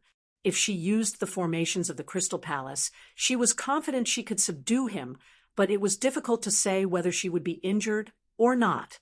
War against Fire Melt Mountain was imminent too, so this was no different from destroying herself. No one knew which side Ji Changfeng would stand on. Even if Ji Changfeng remained neutral, this alliance would undoubtedly be stillborn. If she put the interests of the merfolk first, she definitely could not fall out with Li Qingshan right now. The divine, none of the South Sea glanced at Li Qingshan in great surprise, and also tried to persuade her. "You can't blame me for that." She wanted to see it no matter what. Li Qingshan sat back down on the jade table and shrugged. If he did not even possess this bit of strength, why would he be bold enough to form an alliance with the Crystal Palace? Originally, he thought even if Granny tried her best not to lose her temper, she would definitely leave in a huff. However, he never expected Granny to walk over again a while later and sigh. "I've really gone senile, failing to recognize the heroes of the world. Just now, I've offended you with my words, so please forgive me, King of Savages." Her figure suddenly became much more hunched. I'm young and impetuous. I've offended Granny, so please don't blame me, Granny." Li Qingshan did not push his luck. He had already achieved his objective with his attack. The other two merfolk kings, who had yet to take action, were both cautious and filled with many doubts. "It really is a fine blade. Is that how you killed the giant god of fire?" Gong Yuan said in understanding. Her attitude towards Li Qingshan became much gentler. After all, she did not see him directly fight back then on Giant Ship Island, so she was rather doubtful. She suspected that there was something strange about the Azura field, which was why the giant god of fire had been trapped to death. Only when she saw him just now could she not help but sigh in admiration over his strength. Li Qingshan only smiled. He understood his own situation very well. Although the attack earlier seemed extremely powerful, he could only swing it a few times if he used his full strength. Moreover, as the blood in the blade was depleted, it would become weaker with each swing. Although he had absorbed some blood, unless he killed Granny, it was impossible to make up for this loss. He still had to rely on his own blood to nourish it. It was no wonder that even Azura refused to use this blade. It really was quite a pain in the ass. However, it really was powerful enough. He actually had the opportunity to kill Granny just now, but that did not mean he was stronger than Granny. If they clashed normally, defeating her would have been very difficult. Granny was just looking to die. She was not skilled in close combat in the first place, and coupled with her old age and feeble body, she was actually bold enough to stand before him and provoke him. Why didn't she take a look at what Li Qingshan was capable of? The strength of the ox demon, the eruption of the tiger demon, and the foresight of the spirit turtle were all in that attack. With the King of Savage's assistance, why should I worry about not getting my revenge? Ji Changfeng said from the bottom of his heart, I still need everyone to work together. I can't take down Fire Melt Mountain alone. Getting back to the main topic, my condition just now, no problem. Fire Melt Mountain and the divine Wudong tree are both yours. Gong Yuan said immediately. The three other merfolk kings had no objections either. It was far too beneficial for an expert like that to take action and offer a price like that. Then your condition earlier. Let's not talk about the first condition. I owe her. I just hope she can live a happy life in the future without becoming entangled in her past grievances. As for the second condition, I don't want your cultivation method, but I hope you can help me suppress my inner demons and increase my cultivation. Only then will we have a better chance in this battle. That goes without saying. The outcome of this battle hinges on how much strength you can unleash, Your Majesty. And I also need you to communicate with Ruin's End. This is beneficial to both of us. Li Qingshan smiled. Gong Yuan eased up slightly. Since Li Qingshan also needed her, then it was not a one-sided request from her. Instead, she found Li Qingshan much more pleasing to the eye. After deciding on the basic distribution of benefits, it was finally time to discuss the actual strategy and tactics. If the divine Nun of the South Sea did not want to take part, she should have bid farewell and left right now. However, she glanced at Little and thought, my Buddhist school has produced such a prodigy. Even if she's unwilling to become my disciple, I can't just watch her die here. This battle will be very dangerous, so I have to ensure her safety. If she sees what I'm capable of, or if I save her life in battle, she might agree to become my disciple out of deep gratitude. Thinking that, she did not leave. Instead, she pulled Little and to one side to talk. Little and cooperated and showed gratitude. Gong Yuan told Li Qingshan everything about the plan that the Crystal Palace had come up with. Fire Melt Mountain has a great geographical advantage. It's very effective against us. If we can't weaken them, attacking Fire Melt Mountain will just be empty talk. But since they can draw out the flames of the earth from the sea and destroy your geographical advantage, can't you summon clouds and rain from Fire Melt Mountain? Theoretically, they can, but have you seen Fire Melt Mountain before? Just how much effort does it take to maintain the clouds there? Before we even clash with the Fire Devourers, we'll already have too much of our strength tied up. The Fire Devourers can draw out the flames of the earth from the sea because they have the divine fire tablets, and they can only do that on islands. Tell them to try it out in the deep sea. Since you know everything, you must have a countermeasure. That's right. They have the geographical advantage, so we have to use the timing. Before long, a great storm will appear on the South Sea, blowing in the direction of the south. I see. Li Qingshan understood.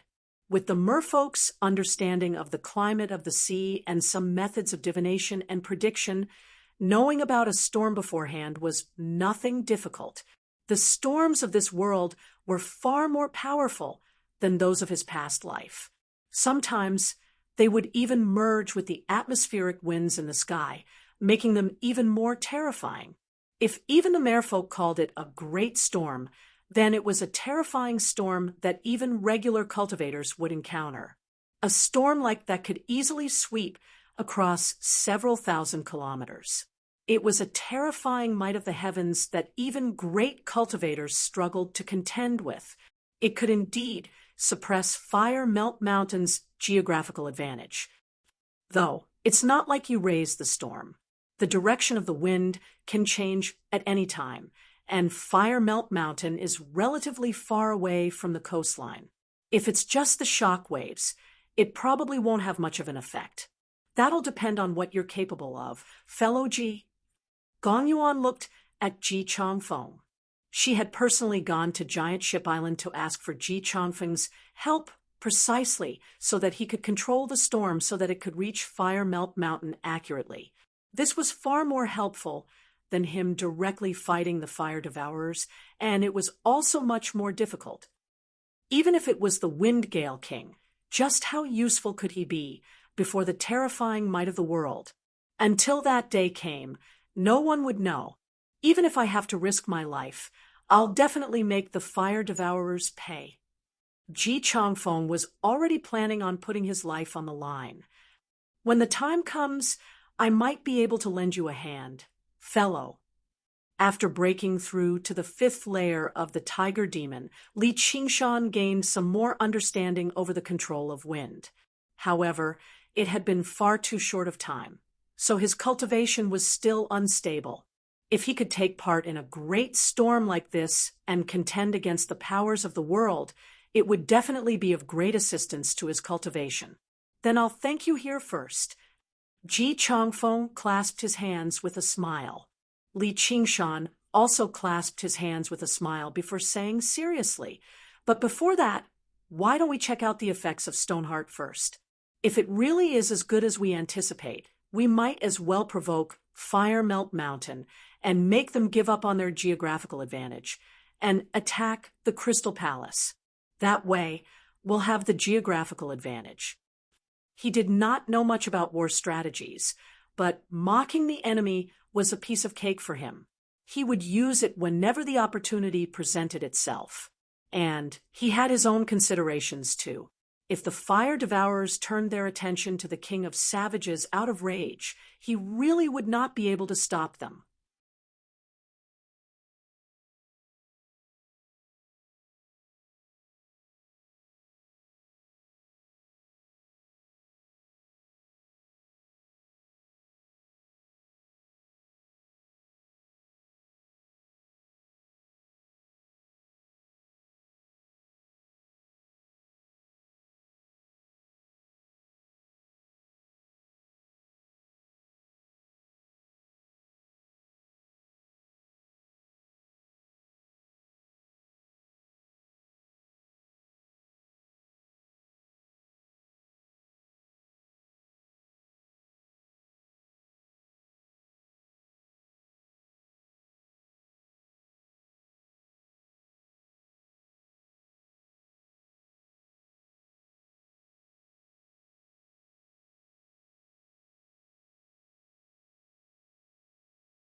Chapter 907. The 400 kilometers of Fire Melt Mountain was no longer teeming with life like before. It had become much quieter. There were no longer many fire devourers playing around in the rivers of fire and magma. A few fire devourers would appear from time to time, but they were all in a hurry, as if they were facing an imminent disaster. The strange illness spread at a speed that surpassed all the fire devourers' imaginations, erupting with extraordinary intensity. Whether it be the elderly or the children, men or women, their hearts all turned to stone.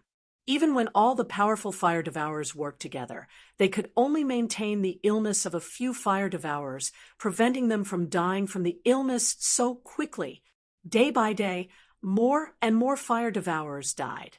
It had already surpassed half of all the fire devourers on Fire Melt Mountain. This was a number that had taken who knew how many years to reproduce. Every single surviving fire devourer was filled with pain and fury.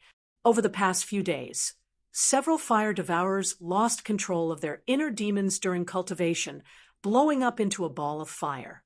The shadow of despair loomed over Fire Melt Mountain. Just who did this? Zhu Yan furiously questioned the heavens.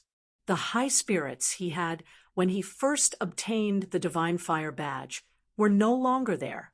Without a large number of clansmen to serve as a foundation, strengthening the fire devourers, if I don't get rebuilding the divine kingdom on earth would be like water without a source. Rang no matter how from the powerful the divine fire tablets were, laughed aloud. It would be impossible. And said to Gong Yuan, he had already questioned the sky countless times furiously. The effects of Stoneheart are even better than I anticipated, such as the myriad poison ancestor so good that it makes my poison palpitate. The king of Southern Yuhu, the legend says that the flower of water and fire, however, will definitely never had the opportunity to fire devourers. Large numbers of clansmen died. Sure enough, it's every day. This time, let out a long he did not count on the heavens to answer his question either. He was purely venting peace between two people. A voice actually rang out from the sky. Races. An extremely familiar voice. Eyes shone with a cold light. Cloud had drifted over Fire Melt Mountain before anyone knew it. Specifically targeted the appearance of the Merfolk. What would happen then? Gong Yuan. As long as you don't have any ill intentions, when you launched the legend won't come true, or disaster will definitely befall you. Did you ever think a day like this would come? Li Qingshan stood up and stared straight at the entire mountain. His voice was filled with a warning. All emerged from their stone rooms and raised their heads at the sky. Perhaps because she had just vented. It really is you. Was in an extremely good mood. She did not react to Li Qingshan's warning.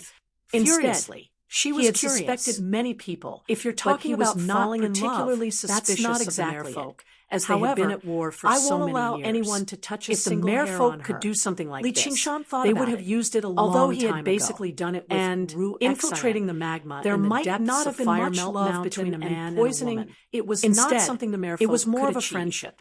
So what if it was me? Cultivation. I'll help you reduce often some of your burdens longer than love between a man and a woman. You can also cast aside your worries. His possessiveness was real. Serve as a dog. Even if he really refused to give her to him, perhaps you can even obtain other bones. He would never allow anyone else to touch her 1,000 kilometers away.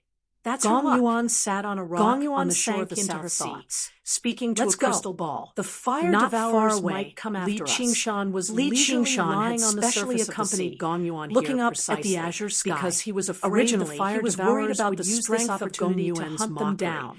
But if they ended up losing when a poor member of their side from a single provocation, it was really incomparable to a loss that's outweighed. Although she spoke calmly, originally every word was like a cold ice knife. But he had already ventured south now. The fire devourers that was Fire Melt Mountain, and it was easier for their enemy to work with Gong Yuan. They all let out hysterical roars. He had considered setting up into the sky without any regard. The 3 fire-devouring balls of flame wielding divine fire tablets were not people that could be dealt with schemes. The cloud dispersed. He could only rely on actual strength. Delighted laughter, his heart skipped a beat through Fire Melt Mountain. They're here, lingering for a very over to the reef, and wrapped his arm around Gong Yuan's waist.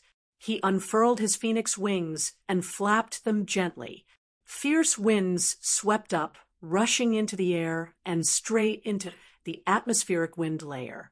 The wings of wind gathered the atmospheric wind and sped up slightly, flying in the direction of the Crystal Palace.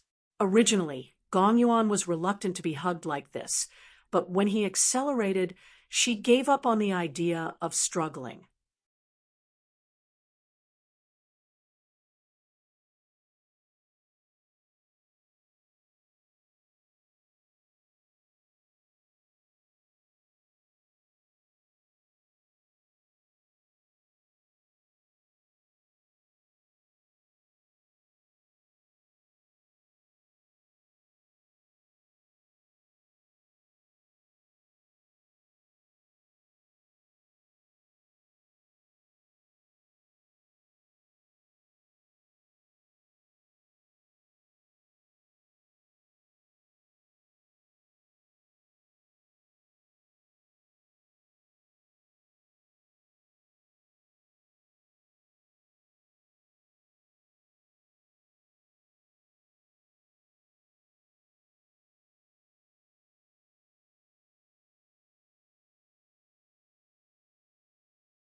She stared at Li Qingshan in surprise.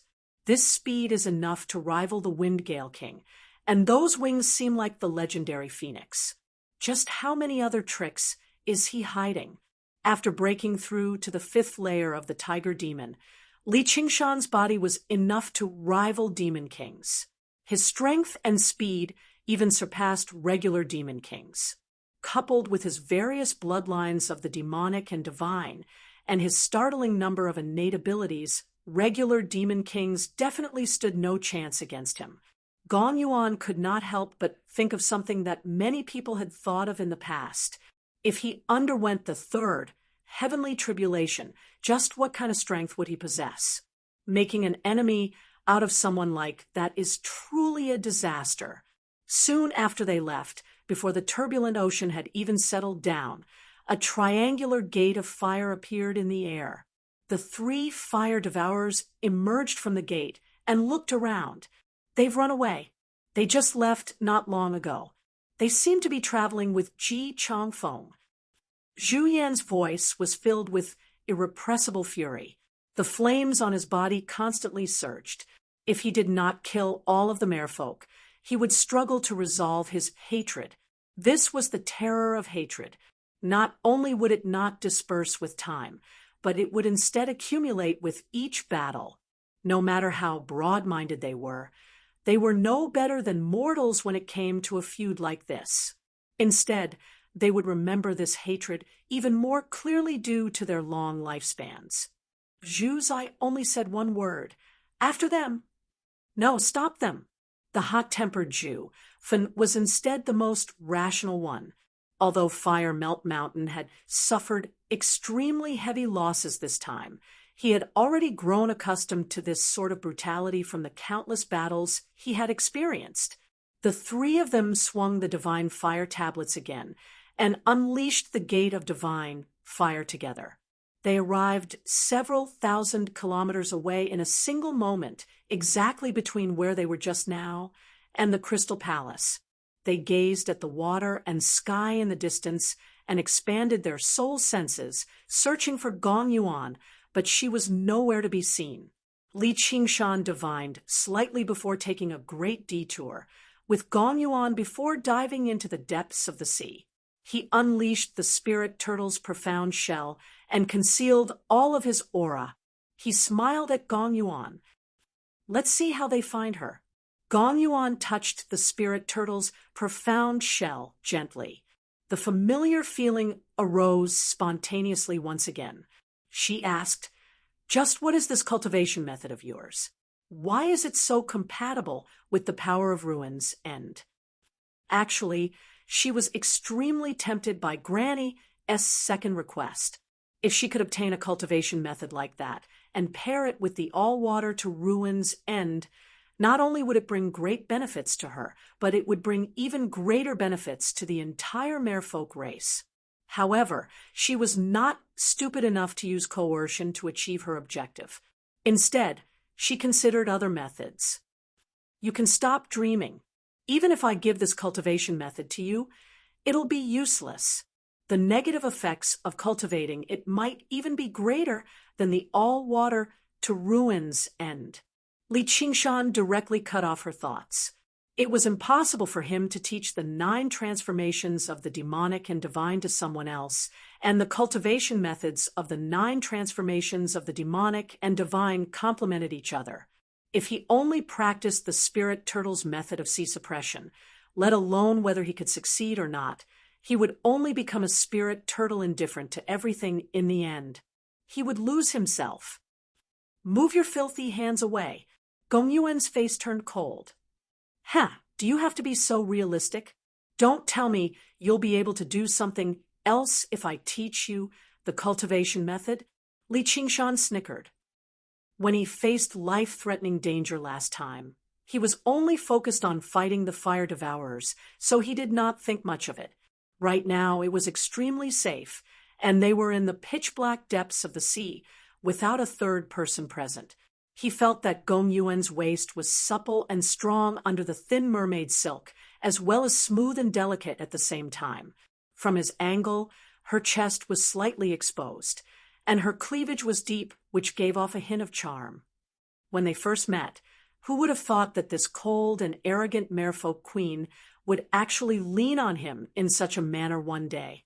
Gong Yuan's gaze immediately became as deep as an abyss, and she immediately gave off a bone-chilling coldness. Li Qingshan's right hand immediately lost all feeling, and his body stiffened and froze up. Li Qingshan shivered. All right, I'll stop joking around. Cultivators don't care about trifles. You're a mighty queen, so you should be a little more broad-minded. As he said that, he glanced at her again and thought, yep, that's pretty broad-minded. Chapter 908. Only then did Gong Yuan withdraw her coldness slightly. Please watch your words and actions. Don't forget your identity as the Wild King. Although she acknowledged his strength and identity, he was also the person with the least bearing she had ever seen. Even those damned fire devourers possessed the bearing of a king more than him. I've worked hard on cultivation and increased my strength not to watch my words and actions. You might as well say it's the exact opposite. Li Qingshan smiled. A warm stream flowed through his body, and his frozen body recovered very quickly. Gong Yuan snorted coldly. Her deep blue fishtail swayed gently, and she swam towards the crystal palace.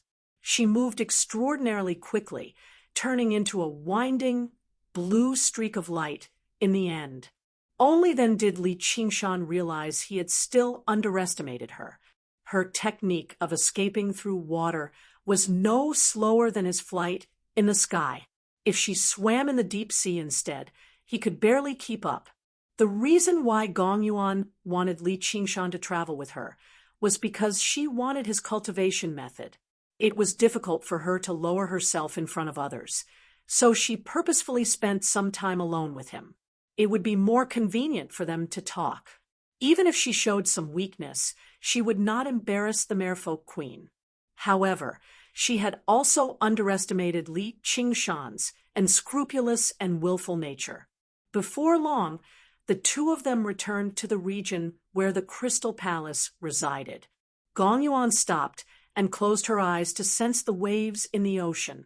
Li Qingshan followed close behind and said, "Let's take a look at the situation first. Don't be in such a hurry to go over." He casually used the profound light illuminates all and zoomed in on the situation close to 500 kilometers away. Sure enough, the Crystal Palace was currently under attack. The 3 fire-devouring kings swung the divine fire tablets, and meteors burst through the obstruction of the seawater, constantly bombarding the Crystal Palace. The defenses of the Water Crystal Palace were fully activated, emitting a bright and resplendent light.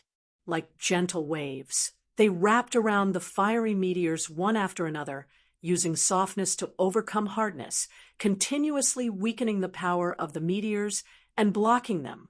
For a moment, there did not seem to be any danger. Merfolk were not skilled at offense, but their defense was quite impressive.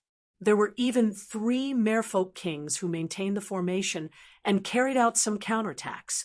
This land of the deep sea was not like Giant Ship Island.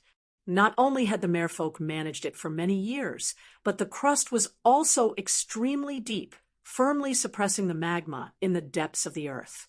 Once again, Li Qingshan realized the importance of geographical advantage. It was no wonder that the fire devourers and merfolk had never managed to reach their nests despite fighting so many times. The 3 fire-devouring kings worked together and wielded a god artifact like the divine fire tablets, yet they actually felt like they were powerless. Of course, this was also because they didn't have the time to develop the divine fire order's power. The first 10 days were only enough for them to recuperate and review the pros and cons of the battle on Giant Ship Island. Afterwards, all of their time and effort were spent dealing with the Stone Heart virus, leaving them exhausted both physically and mentally. Now that they had been provoked to attack, they were not as imposing as when they destroyed the Cloud Sail sect. At the same time, Li Qingshan gained a deeper understanding of the difficulty of attacking Fire Melt Mountain. If he did not possess a powerful siege weapon like the Silver Dragon King, it would be far too difficult. The ancients said, timing is better than geography, and geography is better than harmony of people. However, the reality was exactly the opposite. It was harmony of people is better than geography, and geography is better than timing. Gong Yuan was bold enough to mock the fire devourers and use the Crystal Palace as bait, so she was quite confident. She suddenly turned around and stared straight at Li Qingshan as if she was very reluctant to do so. Li Qingshan said seriously, "What a great opportunity. Once they've mostly exhausted themselves, we'll attack from the inside and the outside. We'll have the opportunity to make them stay in this ocean and then attack Fire Melt Mountain. It'll be as easy as pie." However, the prerequisite was that they had to enter a state similar to dual cultivation, like they did on Giant Ship Island, before powering the Heart of the Abyss and accumulating enough power of Ruin's End. Only then could they pose a threat to the 3 fire-devouring kings. Otherwise, if they split up and attacked like this, not only would it be impossible to make them stay, but they would even face the danger of being defeated one by one. Gong Yuan was the merfolk queen at the end of the day, so her hesitation only lasted for a split second. Although she was reluctant, she still extended her hand and grabbed Li Qingshan's hand. At the same time, she took out the Heart of the Abyss and powered the all-water to Ruin's End at full strength. With the battle on the horizon, Li Qingshan was no longer in the mood to tease her either, mainly because he was afraid it would backfire and affect their mental rapport. As he gripped Gong Yuan's hand firmly, he used the Spirit Turtle's method of sea suppression. In that moment, the 2 of them felt a powerful resonance in their minds. The 2 cultivation methods resonated with one another, and their auras attracted one another, gradually merging together. Everything was unfamiliar the first time, familiar the second time. With the previous experience, it was much smoother this time. A black sphere rose up from the Heart of the Abyss. That was extremely pure water spiritual energy, the power of Ruin's End. It gradually swallowed the 2 of them. The seawater immediately surged, gathering towards them and merging into the black sphere. Li Qingshan benefited tremendously from this. Last time, it was Gong Yuan who pushed the power of the Heart of the Abyss to the limit first, and only then did he step in and help her control it. This time, he directly experienced the process of the Heart of the Abyss connecting with Ruin's End. He felt an intense calling, like a mother calling out to her wandering son. The pitch-black sphere constantly expanded, but its shape gradually changed, turning into the shape of a spirit turtle. However, it was still rather unstable, and as the power of Ruin's End grew stronger and stronger, the shallow mental rapport gradually became insufficient to control it. "Don't resist," Li Qingshan said again. He wanted to use the spirit turtle to suppress Gong Yuan's will again, so that he could control everything. However, this time, Gong Yuan did not cooperate obediently. Not only did she resist, but she did so intensely as well. Even the spirit turtle struggled to suppress her. The spirit turtle constructed from the pitch-black power of ruins and immediately became very unstable, rippling. "What are you doing?" Li Qingshan frowned. "I'll do my best to cooperate with you, but don't even think about controlling me again." Gong Yuan replied coldly. Last time, she was forced to submit to Li Qingshan's suppression due to the dire situation, but she did not want to experience that a second time. It was as if she had completely lost herself, becoming his vassal. She had gone from the cold and proud merfolk queen to a little woman in his arms. It was basically a nightmarish experience, and she might have to borrow his power many more times in the future.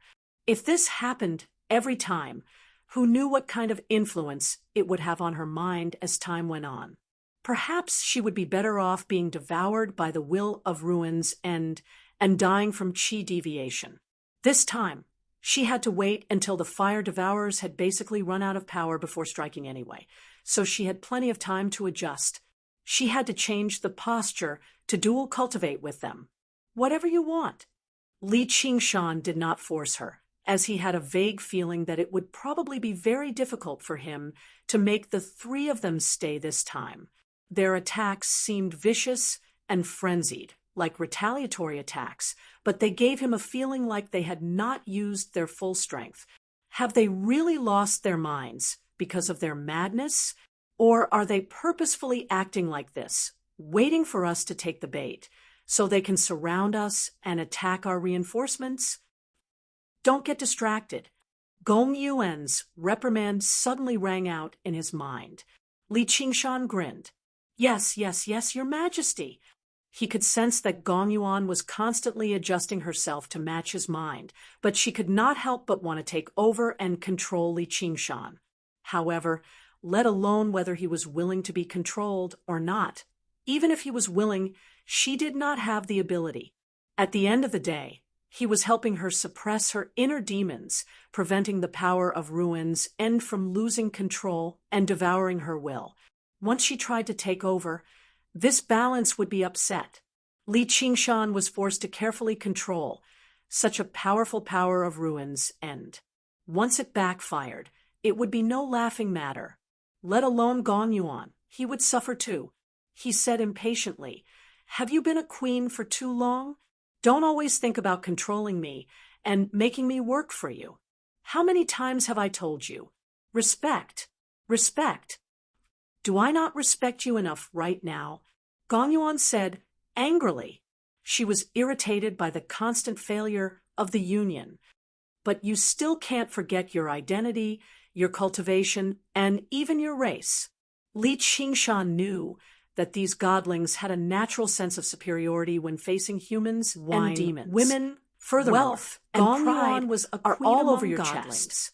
You She are had just like a overcome despicable all mortal. obstacles Gong along the Yuan way was provoked by and Li experienced Qingshan countless and decided hardships to to vent reach in in one one position, breath.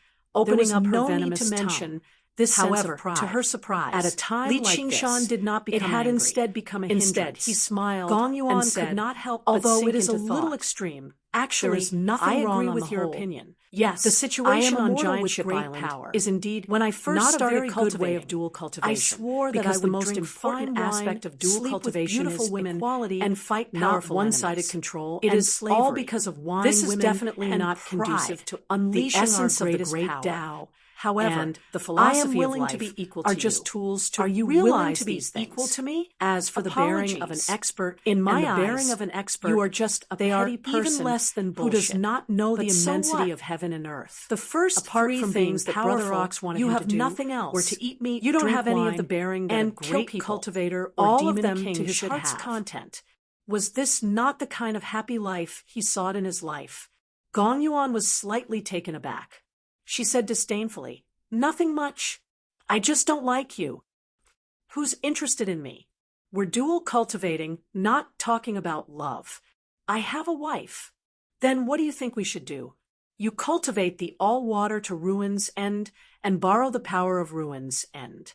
Why don't you let go of your obsession and merge with the will of ruins end? There will naturally be equality between you and me. You make it sound so simple. If I am not careful, my will be assimilated by ruins end, and I will be doomed eternally? If Li Qingshan could think of it, Gong Yuan naturally could as well. However, the risk of doing so was just too great. I am here, Li Qingshan said resolutely. You are not alone. Gong Yuan was taken aback. She frowned and fell into deep thought. At this time, the power of ruins end was becoming stronger and stronger. A huge whirlpool of 5 kilometers in circumference was formed above the ocean, and it was still expanding as if it wanted to devour everything. The Zhu Fire tribe and the other two immediately sensed the familiar energy ripples. Just as Li Qingshan had expected, they did not attack the Crystal Palace with full force. They even purposely showed weakness and waited for them to appear. Even without the giant god of fire, they were quite confident in killing Gong Yuan with a combined strike from the divine fire tablets. They glanced at one another and abandoned the Crystal Palace without the slightest hesitation. They swung the divine fire tablets and opened the gate of divine fire again. Li Qingshan pressed down on Gong Yuan's shoulder. I don't need you to think highly of me, respect me, or like me. I just need you to believe in me. In Gong Yuan's memories, she had always been alone after her little sister's betrayal. She no longer trusted anyone wholeheartedly, including her clansmen. Yet now, she had to trust a man who she could not tell whether he was a human or a demon. A triangular gate of divine fire suddenly appeared above the whirlpool. 3 burning figures could be vaguely seen in there. Yin Qing suddenly appeared. A circular blade whistled over, slicing towards the gate of divine fire. A huge hand suddenly extended out and grabbed the circular blade firmly. The 3 fire-devouring kings were not like last time, exhausted and a moment too slow to react. This time, they had preserved over 80% of their strength, and they had come furiously. Yin Qing said to Li Qingshan, My king, if you still can't deal with her, then just retreat. Li Qingshan shrugged. He was just about to toss the power of ruins and that had almost gone out of control at the gate of divine fire to keep the fire devourers busy slightly before fleeing with Gong Yuan.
Chapter 909.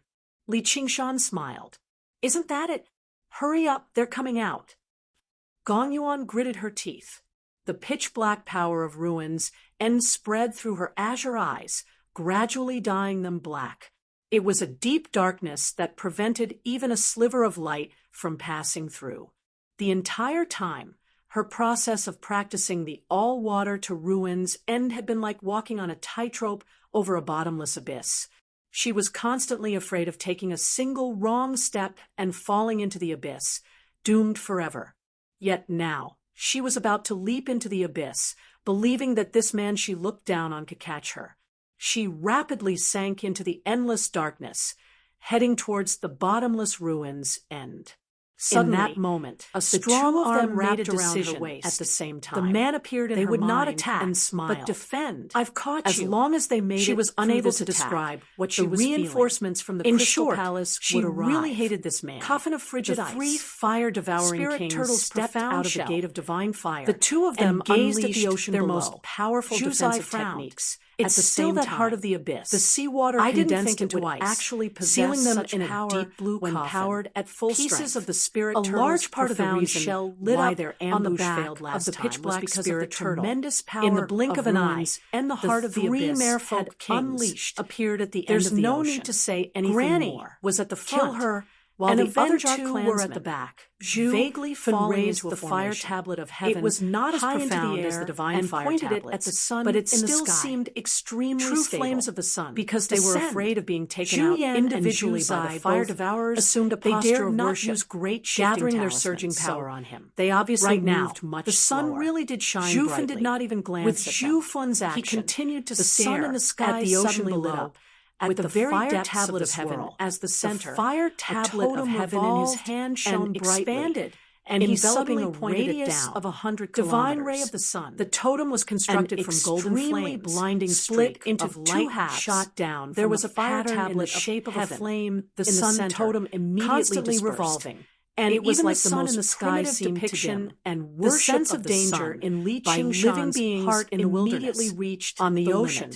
The invisible light did not even give off a sliver of heat, revealing a pitch-black color. It immediately pierced the deep ocean, against the sun pierced the coffin of frigid ice from afar, and landed on between the ocean and the sky was scorching and twisted. And Gong Yuan everything became the heart of the abyss as hard as they could. Fen did not seem to be unable to stop the pieces of the spirit only continued to activate the sun totem from melting, and the fire medallion of heaven before them was brighter and the brightest light as shone into the darkest abyss. It released unlike the large-scale destruction of the fiery like a ray of sunlight cut off from the sun. The divine ray of the sun was the flames of heaven were divided into condensing all of its power into a single streak of light. There were two flames of Gong Yuan shivered inside. One was the soaring fire, she was star even closer to death, which was the meteor that she was on had used to destroy the cloud sail of the fire tablet of heaven giant ship had exceeded her expectations. Only unleash its greatest power could it be that when she could not escape this disaster just after all? Suddenly, was attacking a great force pushed her away, while the flying meteors he released seemed recovering their azure blue color. They were actually just as she stared at the man he was pretending to be attacking with his full strength. She gripped the hilt of her blade firmly with both hands and swung it at the scorching streak of light flame that could destroy every true flame, blood-red light.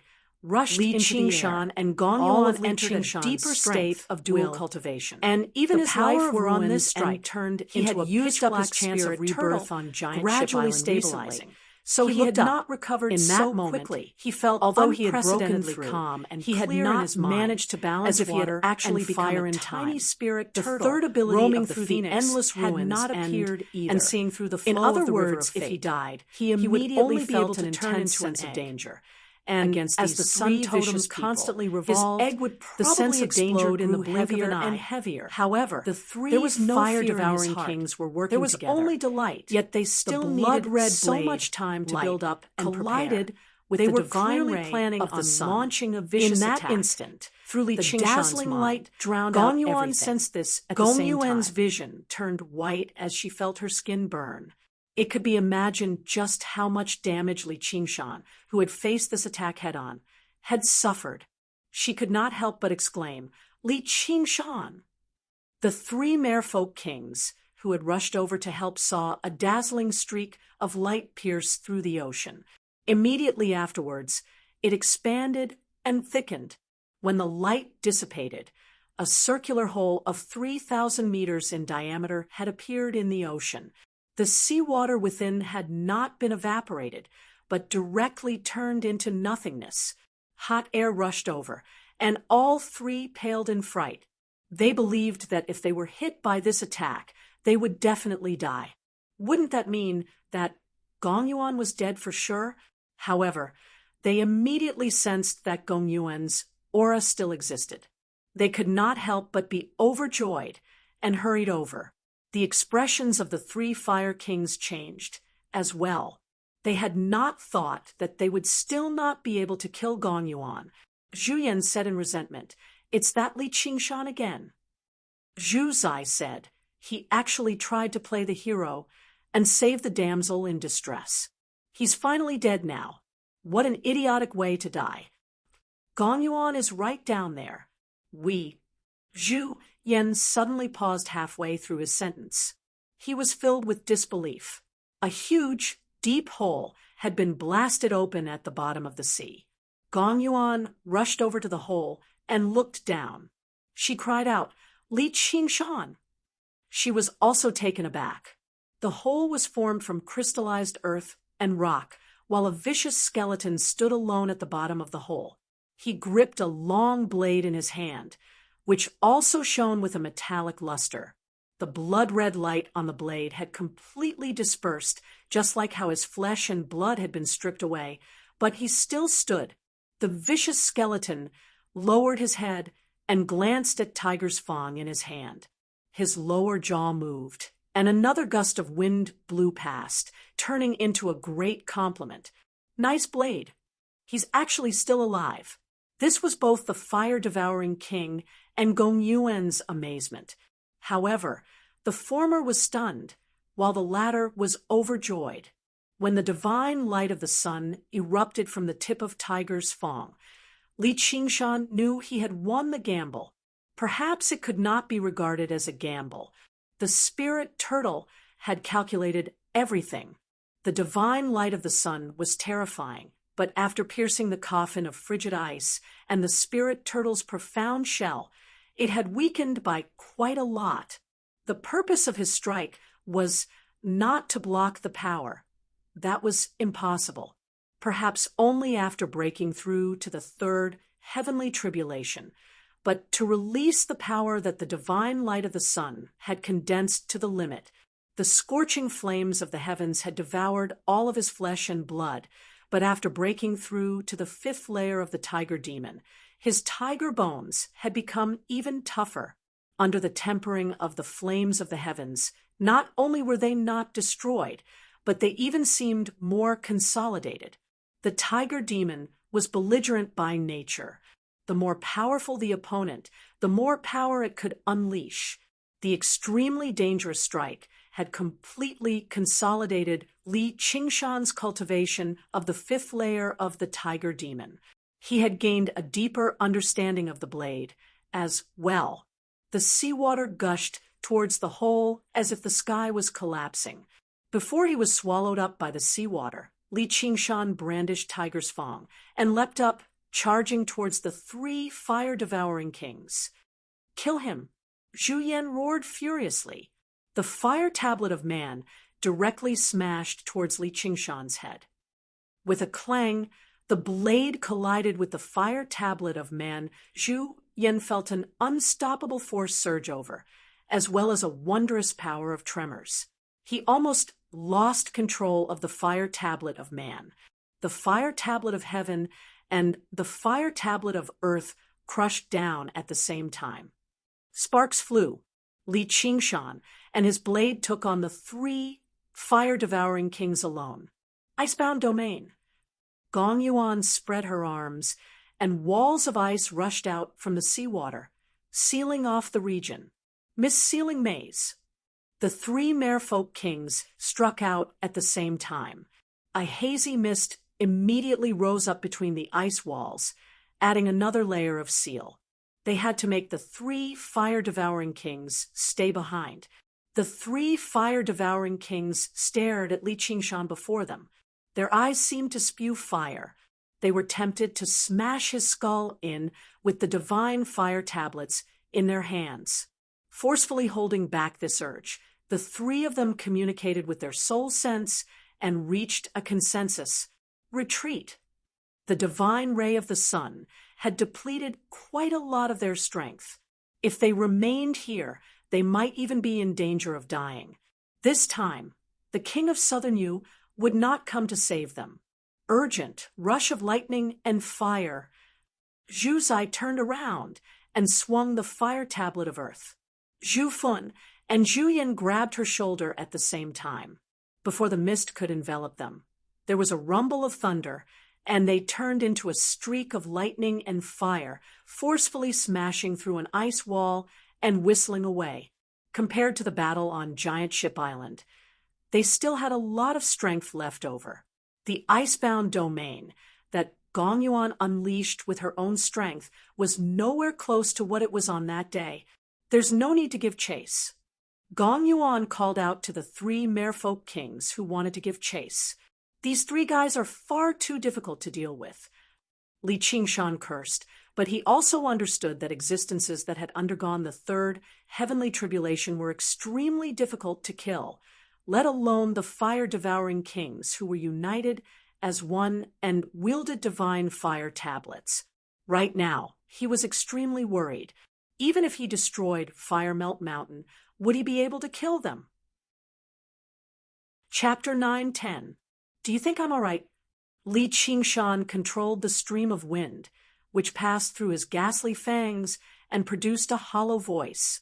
As long as you're not dead, Gong Yuan said coldly, but she eased up inside and thanked him vaguely. I told you to trust me, so I definitely wouldn't let you die. Anyway, you've done very well this time. It's just a pity that you were still a step too slow, or you could have gathered even more power of Ruin's End.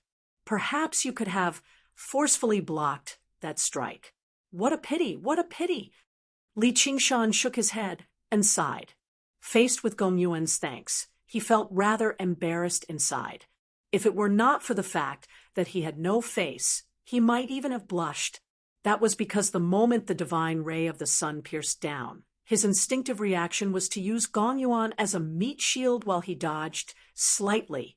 The reason why he gave up on this idea was because he had said earlier that he wanted her to trust him, yet he used her as a meat shield in the blink of an eye. He felt rather bad about it. Moreover, the spirit turtle had calculated that the strike was not lethal. If he did that, it would damage the tiger demon's might. The latter undoubtedly played a greater role. If he knew forcefully blocking the strike meant certain death, why the hell would he care about feeling bad about it? It was not like they knew each other very well. If he were to throw his life away for the sake of a woman who hated him, he would never go easy on her. That's right. Before the storm arrives, we should work together properly so that we can unleash the true power of the heart of the abyss and fend off the divine fire tablets of the fire devourers. Dual cultivation feels pretty good, doesn't it? Even though Li Qingshan had been reduced to a skeleton, he could still give off a presence that Gong Yuan loathed. Gong Yuan frowned. Don't let your thoughts run wild. This is just to deal with Fire Melt Mountain. You might have saved my life this time, but that's only natural in battle. Don't expect me to repay you. As she said that, Gong Yuan extended her hands and released a ball of azure mist that enveloped Li Qingshan. Flesh and blood gradually grew on his vicious bones. I didn't think too much about it, and I didn't expect you to repay me. Li Qingshan, on the other hand, felt that this was good. He was a person who could clearly distinguish between gratitude and grudges. Pushing her away or using her as a meat shield was a matter of a single thought. If Gong Yuan really treated him as her savior, he would feel very awkward, as if he had received something that he shouldn't have. Gong Yuan took a deep look at him. His face, which had just regrown and was not covered by skin, looked very horrible and ugly. She couldn't help but think of the scene when he waved his knife to meet the sun god's light. His figure under the blazing light was so clear, which made her heart skip a beat. Although he was a disgusting, shameless, and lecherous man, it was not without reason that he managed to make a name for himself as the king of savages in just a few decades. Li Qingshan peacefully enjoyed Gong Yuan's healing. He felt warm all over and extremely comfortable. Suddenly, he felt a sharp pain in his palm. He looked down and saw that Tiger's Fang had already started to greedily suck his blood. He couldn't help but scold. "You bastard! Why aren't you letting go of the knife?" Gong Yuan said, "This is my treasure. As long as there's a drop of my blood, there's a bite for it to eat. Hey, why is it so weird? Hey, the three of you, don't just stand there. Hurry up and help me. You guys are too slow. How could you stop those three fellows?" Li Qingshan originally only used weapons as tools. Even if it was an artifact, like the demonic dragon sword, he wouldn't feel pity if it was broken. However, he really did develop some feelings for this Tiger's Fang knife. He let it suck his blood as he loudly urged the other three merfolk kings. Grandma and the other two had personally witnessed Li Qingshan's ferocious ability to fight one against three. How could they dare to underestimate him? They hurriedly cast spells to heal him. It had to be said that the merfolk's healing techniques were quite good. The four merfolk kings worked together and spent a lot of effort.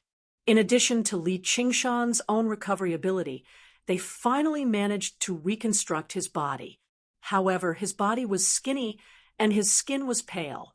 He looked like he was suffering from a serious illness. However, Tiger's Fang in his hand had recovered another 50 to 60% of its blood. It seems to be a little smaller. Li Qingshan lowered his head and frowned. "Do you know what shame is?" Gong Yuan said, "One comes naked and leaves naked. What shame is there? It's not like I asked you to see it. You really are a busybody." Li Qingshan condensed another set of magic armor. Before he put on the helmet, he pointed at the pair of curved horns on his head and asked the merfolk kings, "Do you know what these two words are?" "I think it's the North Moon," Grandma asked. "Don't play dumb. I know you must have looked into it. Don't you think so, Gong Yuan?"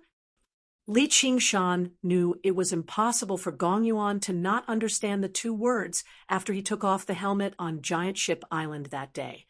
As a result, he just laid it out. "I know you were once hunted down by the Dragon King of the Sea. Don't worry, we won't expose your identity." The Dragon King of the Sea's pursuit of the North Moon to the Mist Province had caused quite a stir in the past.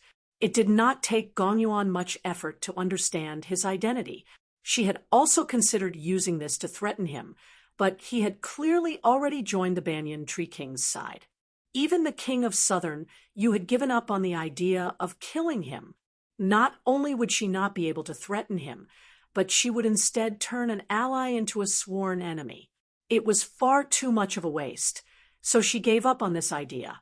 The Green Province was too far away from the South Sea. It was over 100,000 kilometers away, so Gong Yuan could only receive news of it.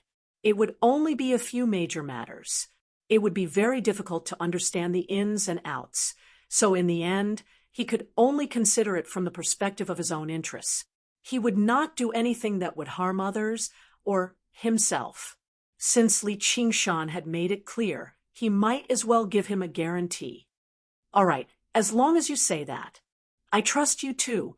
Li Qingshan smiled before asking, "Oh, right, where's Little and—" He was fighting outside, yet Little and did not come to help him. That was just far too strange. Only when he returned to the Crystal Palace did he understand the whole story. He had no idea how to react. As it turned out, Little and wanted to come, but she was stopped by the Divine, Nun of the South Sea. The Divine, Nun of the South Sea, had never really wanted to take part in this battle. In particular, after witnessing the power of the three of them when they worked together, She remained in the Crystal Palace to watch over the place, saying that she could prevent people from taking advantage of the situation. At the same time, she grabbed Little and said to her, "It's very dangerous outside. You can't leave the Crystal Palace. The 3 merfolk kings have already gone to provide support. What can you do with your cultivation? You better stay here and listen to my lectures." Her love for him left Little and very helpless. Surely he could not use the path of white bone and great beauty and tell the old nun that he was actually very powerful and that there was no need for her to worry about him. Moreover, the old nun's temper was extremely stubborn, so she would not be swayed by words. With just a slight delay, the battle thousands of kilometers away ended. All Li Qingshan could do was say to the divine nun of the South Sea, "Thank you for your kindness, divine nun, but young people still need to go through some tempering. We've all gone through many trials and tribulations to reach our current cultivation." "You're right, fellow. However, I think one will's mental fortitude is enough for her to undergo the 3rd heavenly tribulation. Wouldn't it be a little safer for her to go through tempering when the time comes?" The divine nun of the South Sea was stern and did not back down at all. Over the past few days, she basically spent every moment with Little Anne. They talked about the Buddhist Dharma, and the more they talked, the more they got along. She admired Little Anne's root of wisdom and comprehension greatly, and her favorable impression of her skyrocketed. If it had only been love at first sight in the past, then now it was more like she was determined to take her in as her direct disciple. Little Anne really did not have a suitable master. Although she had once taken the Annihilum Light Chan master as her master, they had not spent a lot of time together, and with her current cultivation, the Annihilum Light Chan master had no right to be her master. In the past, the Annihilum Light Chan master had directly taken Little and as his disciple instead of a disciple. If the divine nun of the South Sea cultivated in the Chan monastery of Devanaga, then taking Little and as her disciple would make perfect sense. Then, Little and you can follow the master for now and cultivate properly. Li Qingshan had never thought that being too fortunate would also be a form of trouble. With the divine nun of the South Sea watching over him, Little and dared not use any of the path of white bone and great beauty. He was not afraid of his identity as the North Moon being discovered. The Mist Province did not place much importance on this aspect. Many people possessed the bloodline of demons. Even the divine nun of the South Sea had never imagined that this was forbidden in the Chan monastery of Devanaga. However, Little Anne's path of white bone and great beauty contained the intention to kill Buddhas and destroy the Dharma. The divine nun of the South Sea would probably fall out with him immediately. All right, it really is my fate to be able to meet the master. Little Anne's words were not completely empty threats. The old nun truly was worthy of her title as the divine nun of the South Sea. Her Buddhist Dharma was extensive and profound, forming a style of its own. The divine nun of the South Sea was not a school of Zen like the Chan monastery of Devanaga. Instead, she was a school of Vinaya. She focused on studying and passing down the precepts, which was why, even though she possessed a great cultivation, she lived like an ascetic monk, punishing evil and doing good among mortals and spreading the Buddhist Dharma. Just like how the stones of other mountains could be used to polish jade, the status of the school of Vinaya in Buddhism had never been any lower than the school of Zen. The process of communicating with her brought great inspiration to Little Anne's Buddhist Dharma. This would be the foundation for him to practice the path of white bone and great beauty. Amitba, this is also this poor nun's fate.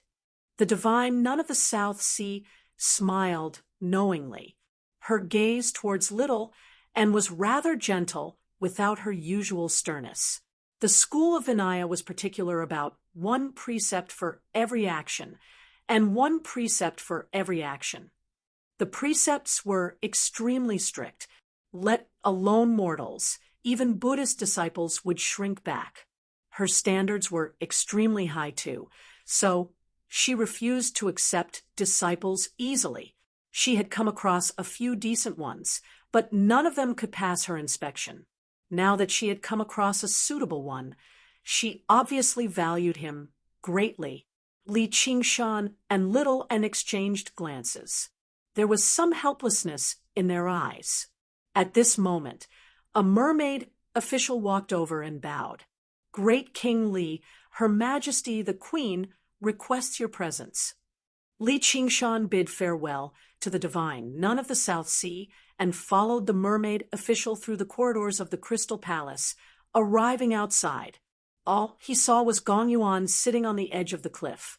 Her deep blue hair reached her waist, while her slender fishtail drooped into the ocean abyss.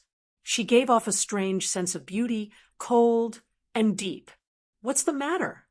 Li Qingshan asked. Gong Yuan waved her hand and dismissed the official. She answered with a question. "What do you think?" Chapter 9:11. Gong Yuan couldn't help but roll her eyes. "Are you coming or not?" "Sure." Li Qingshan smiled and came to the edge of the cliff. He looked into the deep, dark abyss, and his vision was soon submerged in the deep sea. He asked Gong Yuan, "How deep is this abyss?" "We'll know once we go down and take a look. Don't waste time." Gong Yuan jumped into the abyss. Li Qingshan shrugged and followed closely behind. The abyss stretched from east to west, spanning hundreds of miles. It looked like a huge, dark mouth that swallowed endless seawater. Li Qingshan and Gong Yuan's figures were like two specks of dust compared to this huge mouth. Gong Yuan swam extremely fast in the sea. Li Qingshan had just gone through a huge battle and had recovered less than half of his strength, so he couldn't keep up with her. He saw her slender fishtail drawing a beautiful blue shadow in front of him. He reached out to grab it and felt smooth and cold. Gong Yuan turned around and broke free from Li Qingshan's hand. She glared at him and asked, "What are you doing?" "Slow down," Li Qingshan said. "We're going to the bottom of the sea anyway. What does speed matter?" Gong Yuan said, "What's the point of our dual cultivation? If we don't even have this little bit of chemistry, what's the point?" "All right, you have a point." Gong Yuan thought for a moment and still slowed down so that Li Qingshan could keep up. The two of them sank into the deep sea side by side. They traveled several dozen kilometers, but they still did not see the bottom. Li Qingshan felt the pressure on him grow greater and greater. The tremendous water pressure made him feel like he was shouldering a heavy burden, making it extremely difficult for him to advance. He was secretly surprised. "My body is on par with Demon King's, yet I can still feel such great pressure. If I were a cultivator, even a great cultivator would struggle to reach the bottom of the abyss." On the other hand, Gong Yuan continued to swim with great ease. This was a natural advantage. Li Qingshan could not help but admire it, and the abyss seemed quiet, but it was not actually peaceful. There were several times when he felt a strange sense of danger, but he seemed to recognize Gong Yuan beside him. The vague sense of danger did not turn into actual attacks. After all, she was also the ruler of this region of the sea. Otherwise, fighting against the dangerous aquatic creatures in such an environment definitely would not be easy. If the final battle could take place here, then Gong Yuan would have no problems taking on 3 fire-devouring kings alone. Even with the divine fire tablets, they would not be able to unleash much of their power. After diving another 5 kilometers or so, just when Li Qingshan suspected that the abyss was bottomless, he finally saw the ground he had not seen in a very long time. He landed on the ground. The tremendous water pressure could no longer be endured by his body alone. He had to circulate the spirit turtle's method of sea suppression at all times to suppress the surrounding seawater. A power that resembled black water also extended around Gongyuan. It was the power of ruin's end. This really is a good place for cultivation. Li Qingshan studied the surroundings and discovered that the rocks around him were actually all spiritual stones. This was a huge spiritual stone mine, and they were all rare and pure water spiritual stones. The seawater seemed like spiritual liquid after being dyed by the spiritual qi. It was no wonder that the legendary true dragon preferred to rest here. Compared to the magnificent Crystal Palace, this was now a treasured land for cultivation. However, he could not find any traces of the dragon. It was probably because too much time had passed. Let's begin, Gongyuan urged. She had grown tired of looking at the scenery here a long time ago. All right. Li Qingshan turned around and extended his hands horizontally with his palms facing down. Gongyuan also extended her hands, but she also faced down her palms. Li Qingshan shook his head gently. She was far too headstrong. Did she even have to fight over details like this? He flipped his hand over and placed his palms against hers. The azure blue light and the dark power of ruins and immediately merged together. The two auras tangled together. Li Qingshan said inside, "Do your best to power the all-water to ruins end. If you can increase your cultivation by a level before the final battle and reach late third, heavenly tribulation, your chances of victory will increase again. Do you know how to practice the all-water to ruins end?" "Oh, right, I almost forgot. It's her." Gong Yuan's expression changed. A very long time ago, she had practiced the all-water to ruins end with her little sister. They constantly challenged their limits and dove deep down. Back then, their personalities gradually began to be influenced by ruin's end. Apart from each other, they became cold to everyone else. This continued until one day when her little sister apologized to her in tears, saying she could no longer endure it anymore.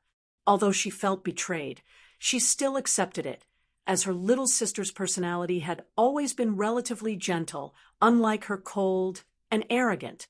However, she had never understood why her little sister would fall in love with a fire devourer, even going so far as to develop the so-called infatuation of merfolk.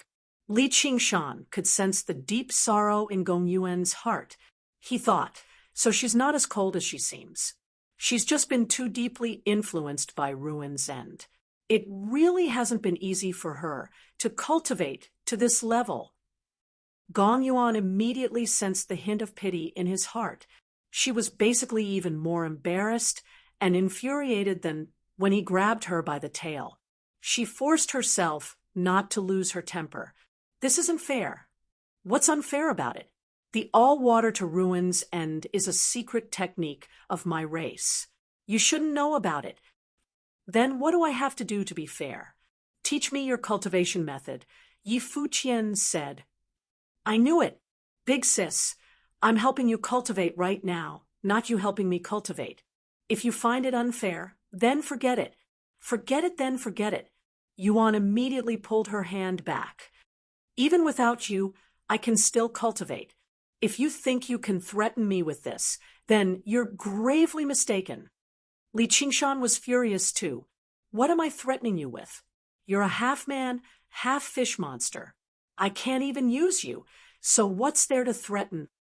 Why, you filthy animal! How dare you speak to me like that? Gong Yuan basically struggled to believe her ears. She had just heard such filthy words. I'm speaking to you like that. What about it? Don't act like everyone in the world owes you. Humph, don't think I don't know. What do you know? Gong Yuan was furious. If Li Qingshan hadn't just saved her, she would have attacked him. You're a siscon. Isn't that laughable? Even now, you still refuse to admit that you've done wrong. Li Qingshan stared fearlessly at Gong Yuan. He felt the hand strangling his neck gradually loosen. Gong Yuan said, absent-mindedly. "Am I wrong?" "You're gravely wrong." "Did she say that to you?" Gong Yuan was asking Ru Xian. Otherwise, there was no need for Li Qingshan to risk his life to say those words to her. "No, this is my opinion. That fellow is too awkward. If it was me, I would definitely scold you. I might even beat you up to vent my anger. If the world was filled with people like you, then things would be simple. However, if you want to beat me up, you still don't have the strength." Gong Yuan said with slight disdain, "Don't waste any more time. Hurry up and start cultivating. The storm waits for no man." Li Qingshan suddenly said to her, with incomparable seriousness, "Actually, don't be too discouraged. Even if your lower body is a fish, your upper body can still be used." Even the deep-sea abyss could feel a trace of agitation. In the pitch-black sphere constructed by the power of the ultimate, Li Qingshan and Gong Yuan hugged each other tightly, sleeping with their necks intertwined. They seemed to have finally stopped despising and hating each other and became close friends, even lovers. However, in reality, they could not sense any changes in their posture at all. They only instinctively warmed each other up, sensing the important things that they lacked from each other. This process was not forced or unpleasant at all. Instead, it was extremely comfortable and peaceful. For the first time, Gong Yuan did not feel that the process of cultivating the all-water to ruins end was so painful and difficult. The inner demons that had troubled her for all these years were gradually vanishing. Li Qingshan also felt like he had returned to his dream home. There was no need for him to avoid disaster carefully anymore. There were no more dangers or hardships. Neither of them had ever experienced dual cultivation with someone before. The profound harmony of their minds could not be compared to any material enjoyment. They were basically intoxicated by it, unwilling to ever separate. However, Li Qingshan's heart was not just the spirit turtle's heart. It was not as deep as Gong Yuan's. When the undercurrent surged over, his sea of consciousness suddenly sensed something, and he opened his eyes. Gong Yuan opened her eyes at the same time. She was rather displeased, blaming him for disturbing this beautiful dream. She sensed each other's posture, and a smear of embarrassment appeared on her face.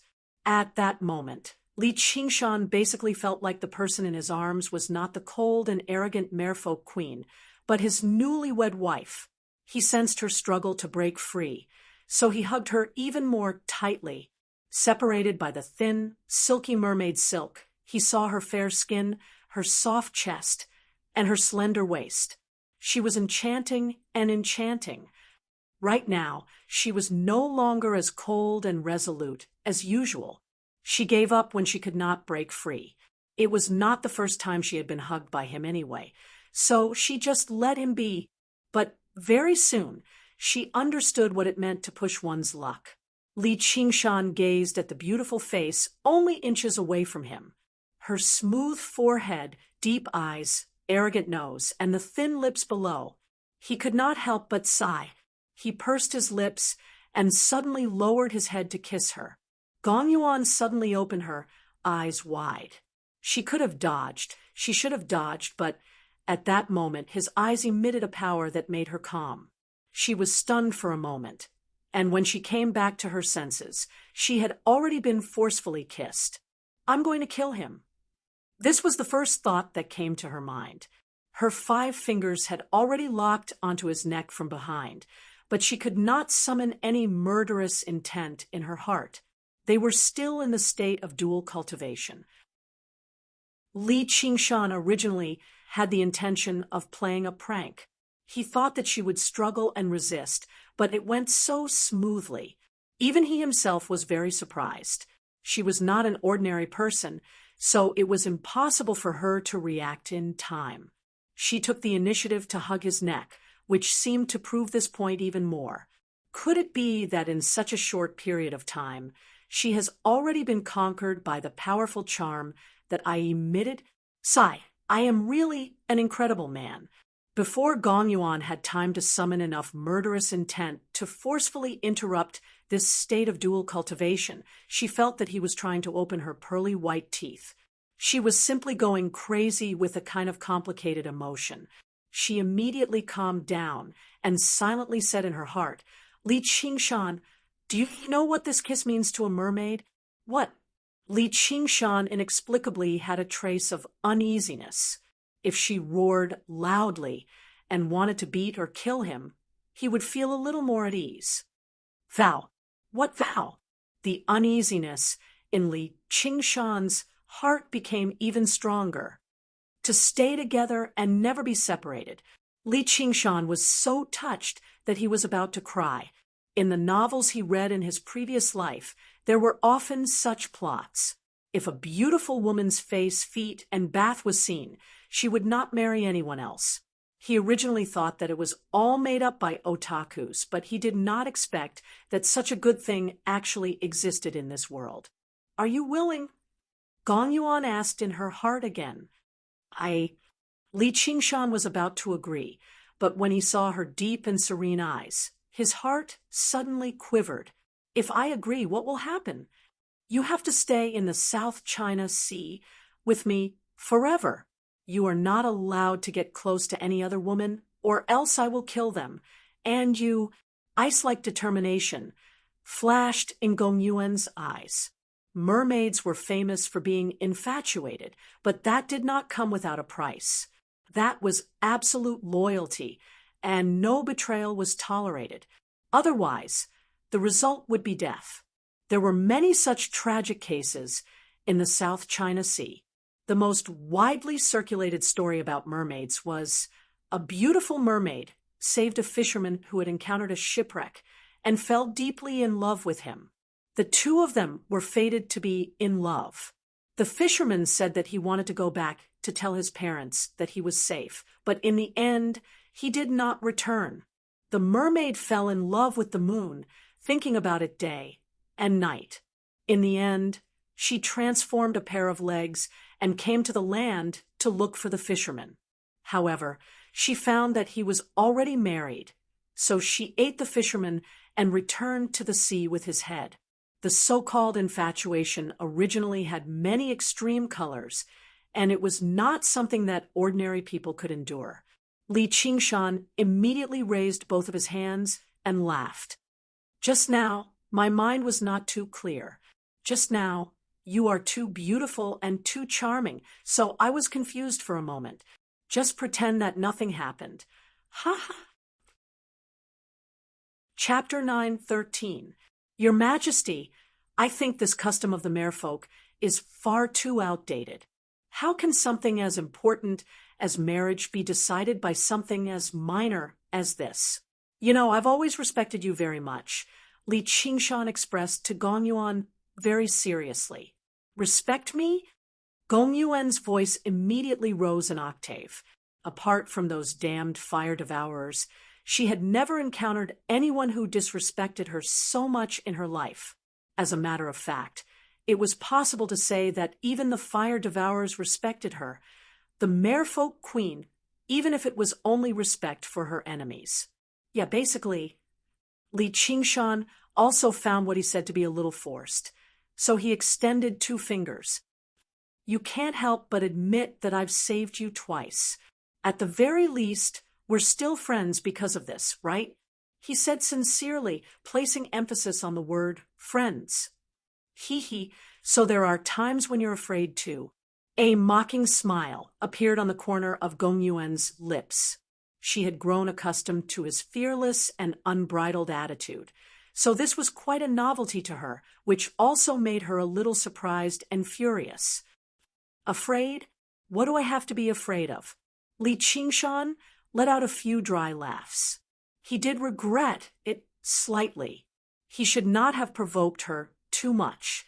She was beautiful and enchanting, and her noble identity and cold personality were particularly good at stirring up a man's desire to conquer her, but he really should not have done it. "If you're not afraid, why did you back away?" "What? You're the mighty king of savages. yet you're afraid to admit to what you've done. Gong Yuan pressed closer and was delighted. If you regret it, then kneel down and apologize to me. Perhaps I can forgive you, in your dreams. Li Qingshan would never kneel to anyone. Instead, it aroused his rudeness. So what if I admit to it? You're the mighty merfolk queen. Aren't you embarrassed to marry a human like me? He could tell that Gong Yuan was not actually interested in him, who knew how far away she was from being infatuated, let alone the fact that this custom was only her side of the story. Even if it really did exist, was she really going to devote herself to a man she loathed over a mere custom with her personality? That was impossible. She was clearly using this opportunity to blackmail him. After seeing through this, he immediately regained his unbridled demeanor. I dare to marry you. Do you dare to marry her? Gong Yuan stared at him coldly. On the contrary, this made him even more certain of his deduction. He crossed his arms and said, There is nothing that I, Li Qingshan, do not dare to do. Remember what you said. Exactly what I said. At this point, the two of them glared at each other fiercely, as if they were not talking about marriage. Instead, he wanted to perish together with his enemy. After a long time, Gong Yuan took a deep breath. He closed his eyes and continued using all water to ruins and to break through the bottleneck. Li Qingshan secretly heaved a sigh of relief. Fortunately, I'm brave enough to not be intimidated by her. If it was 10 years ago, I might have dreamed of such a good thing. Actually, after this dual cultivation, his impression of Gong Yuan had changed drastically. She was not as cold and arrogant as she seemed on the surface. She also possessed an indescribable sense of pain and weakness, which made him feel a hint of pity for her. Apart from the evil prank in the kiss, he was not completely unmoved. This was probably love at first sight for cultivators. Such a deep level of dual cultivation had an extremely great influence on the minds of both parties. It was even more unforgettable than a kiss or even a real kiss. Even if it were two men, if they could dual cultivate like this, they would become close friends and treat beauties as dirt. If it weren't for the huge difference between them and their strong pride, becoming dual cultivation partners would actually be a natural thing. Otherwise, with Gong Yuan's pride, she definitely would have done everything in her power to redeem herself after being forcefully kissed. She would not have threatened him with something like this. She did not even display any actual hatred. Li Qingshan also silently practiced the spirit turtle's method of sea suppression, which shone with tranquil, clear light.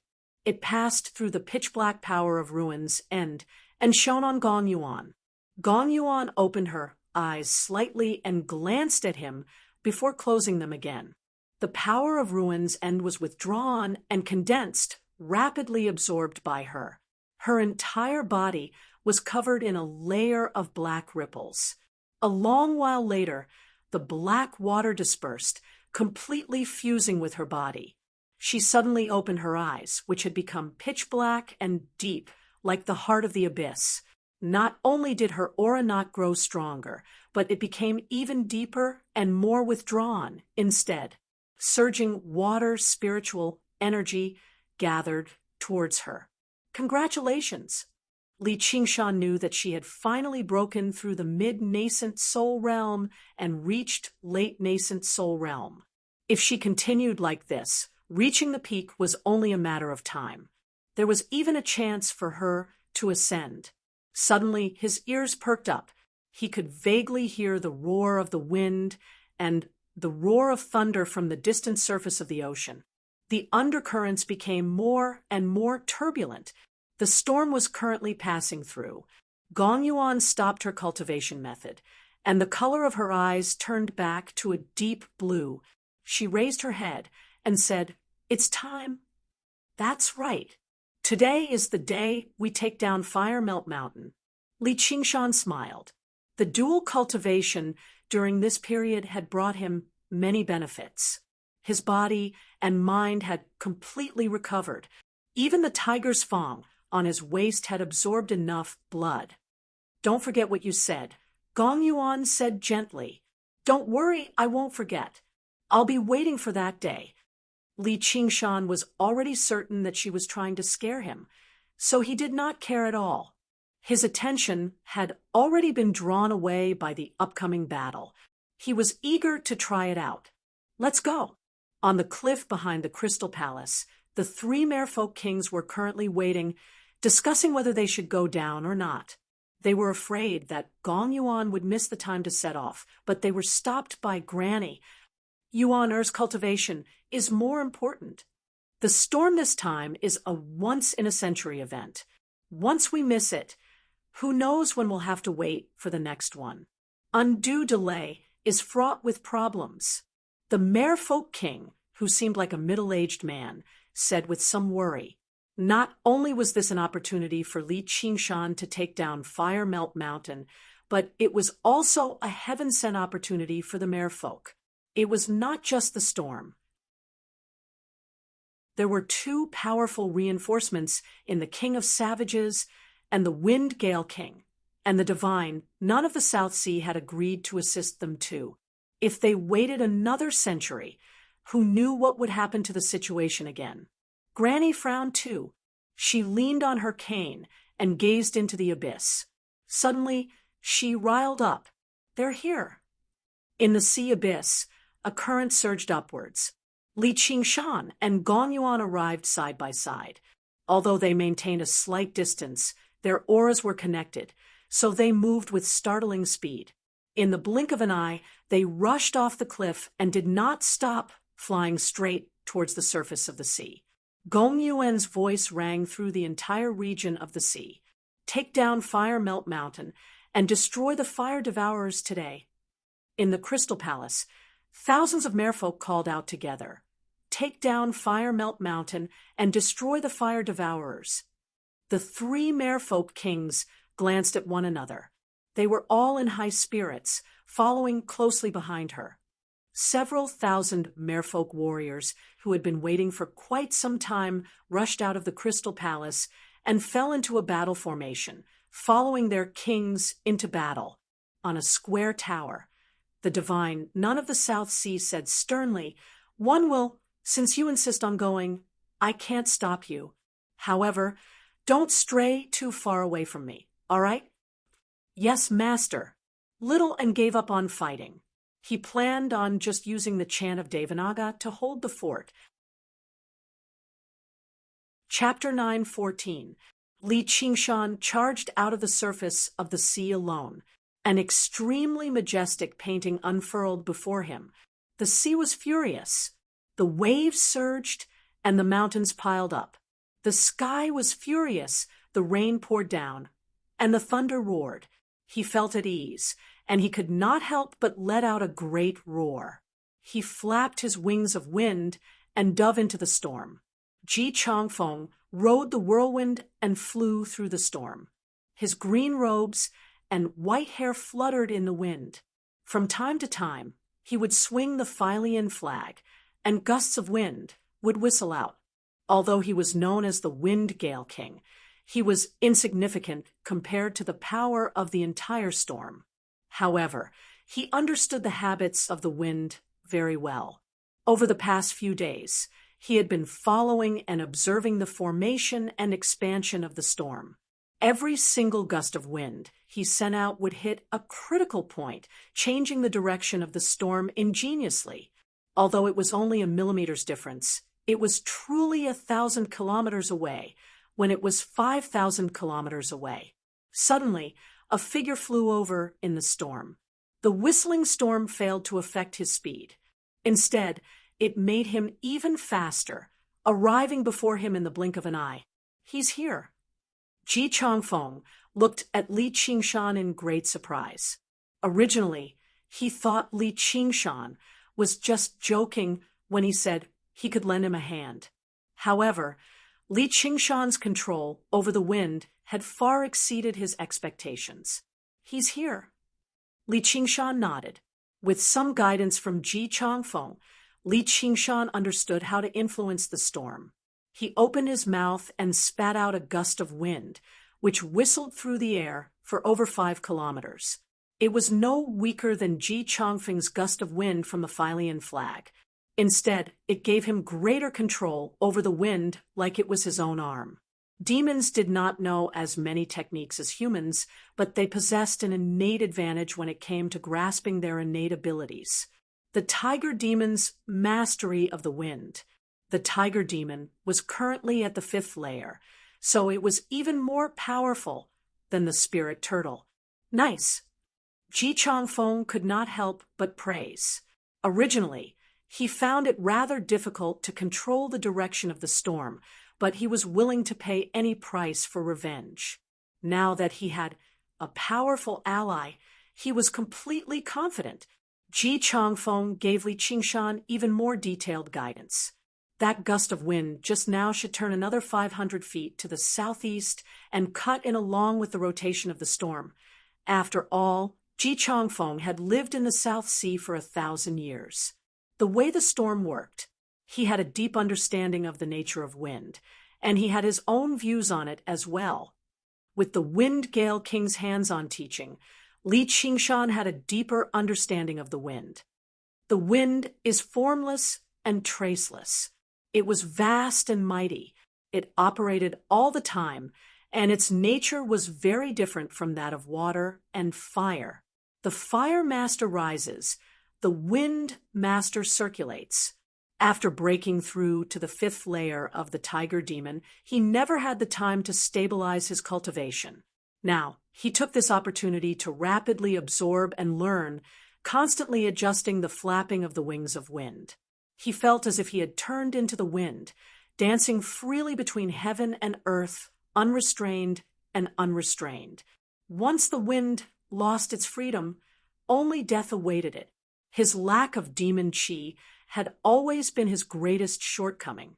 In the beginning, he would have to rest for a while after using the tiger demon's breath, but gradually he learned how to use the storm. He opened his mouth and sucked in deeply, and the fierce wind surged in before blowing hard again. He repeated this endlessly. The tiger demon's breath no longer seemed as sharp as before. Instead, it moved more and more freely like a snake slithering through the storm. Ji Chongfeng personally witnessed Li Qingshan's growth. He thought, this kid's future prospects really are limitless. It's no wonder he's made such a name for himself in such a short period of time in the South. Boom, boom, boom. Lightning dragons struck the ocean, dispersing into a swath of lightning that slithered about. Blue light rippled beneath the surging surface of the ocean.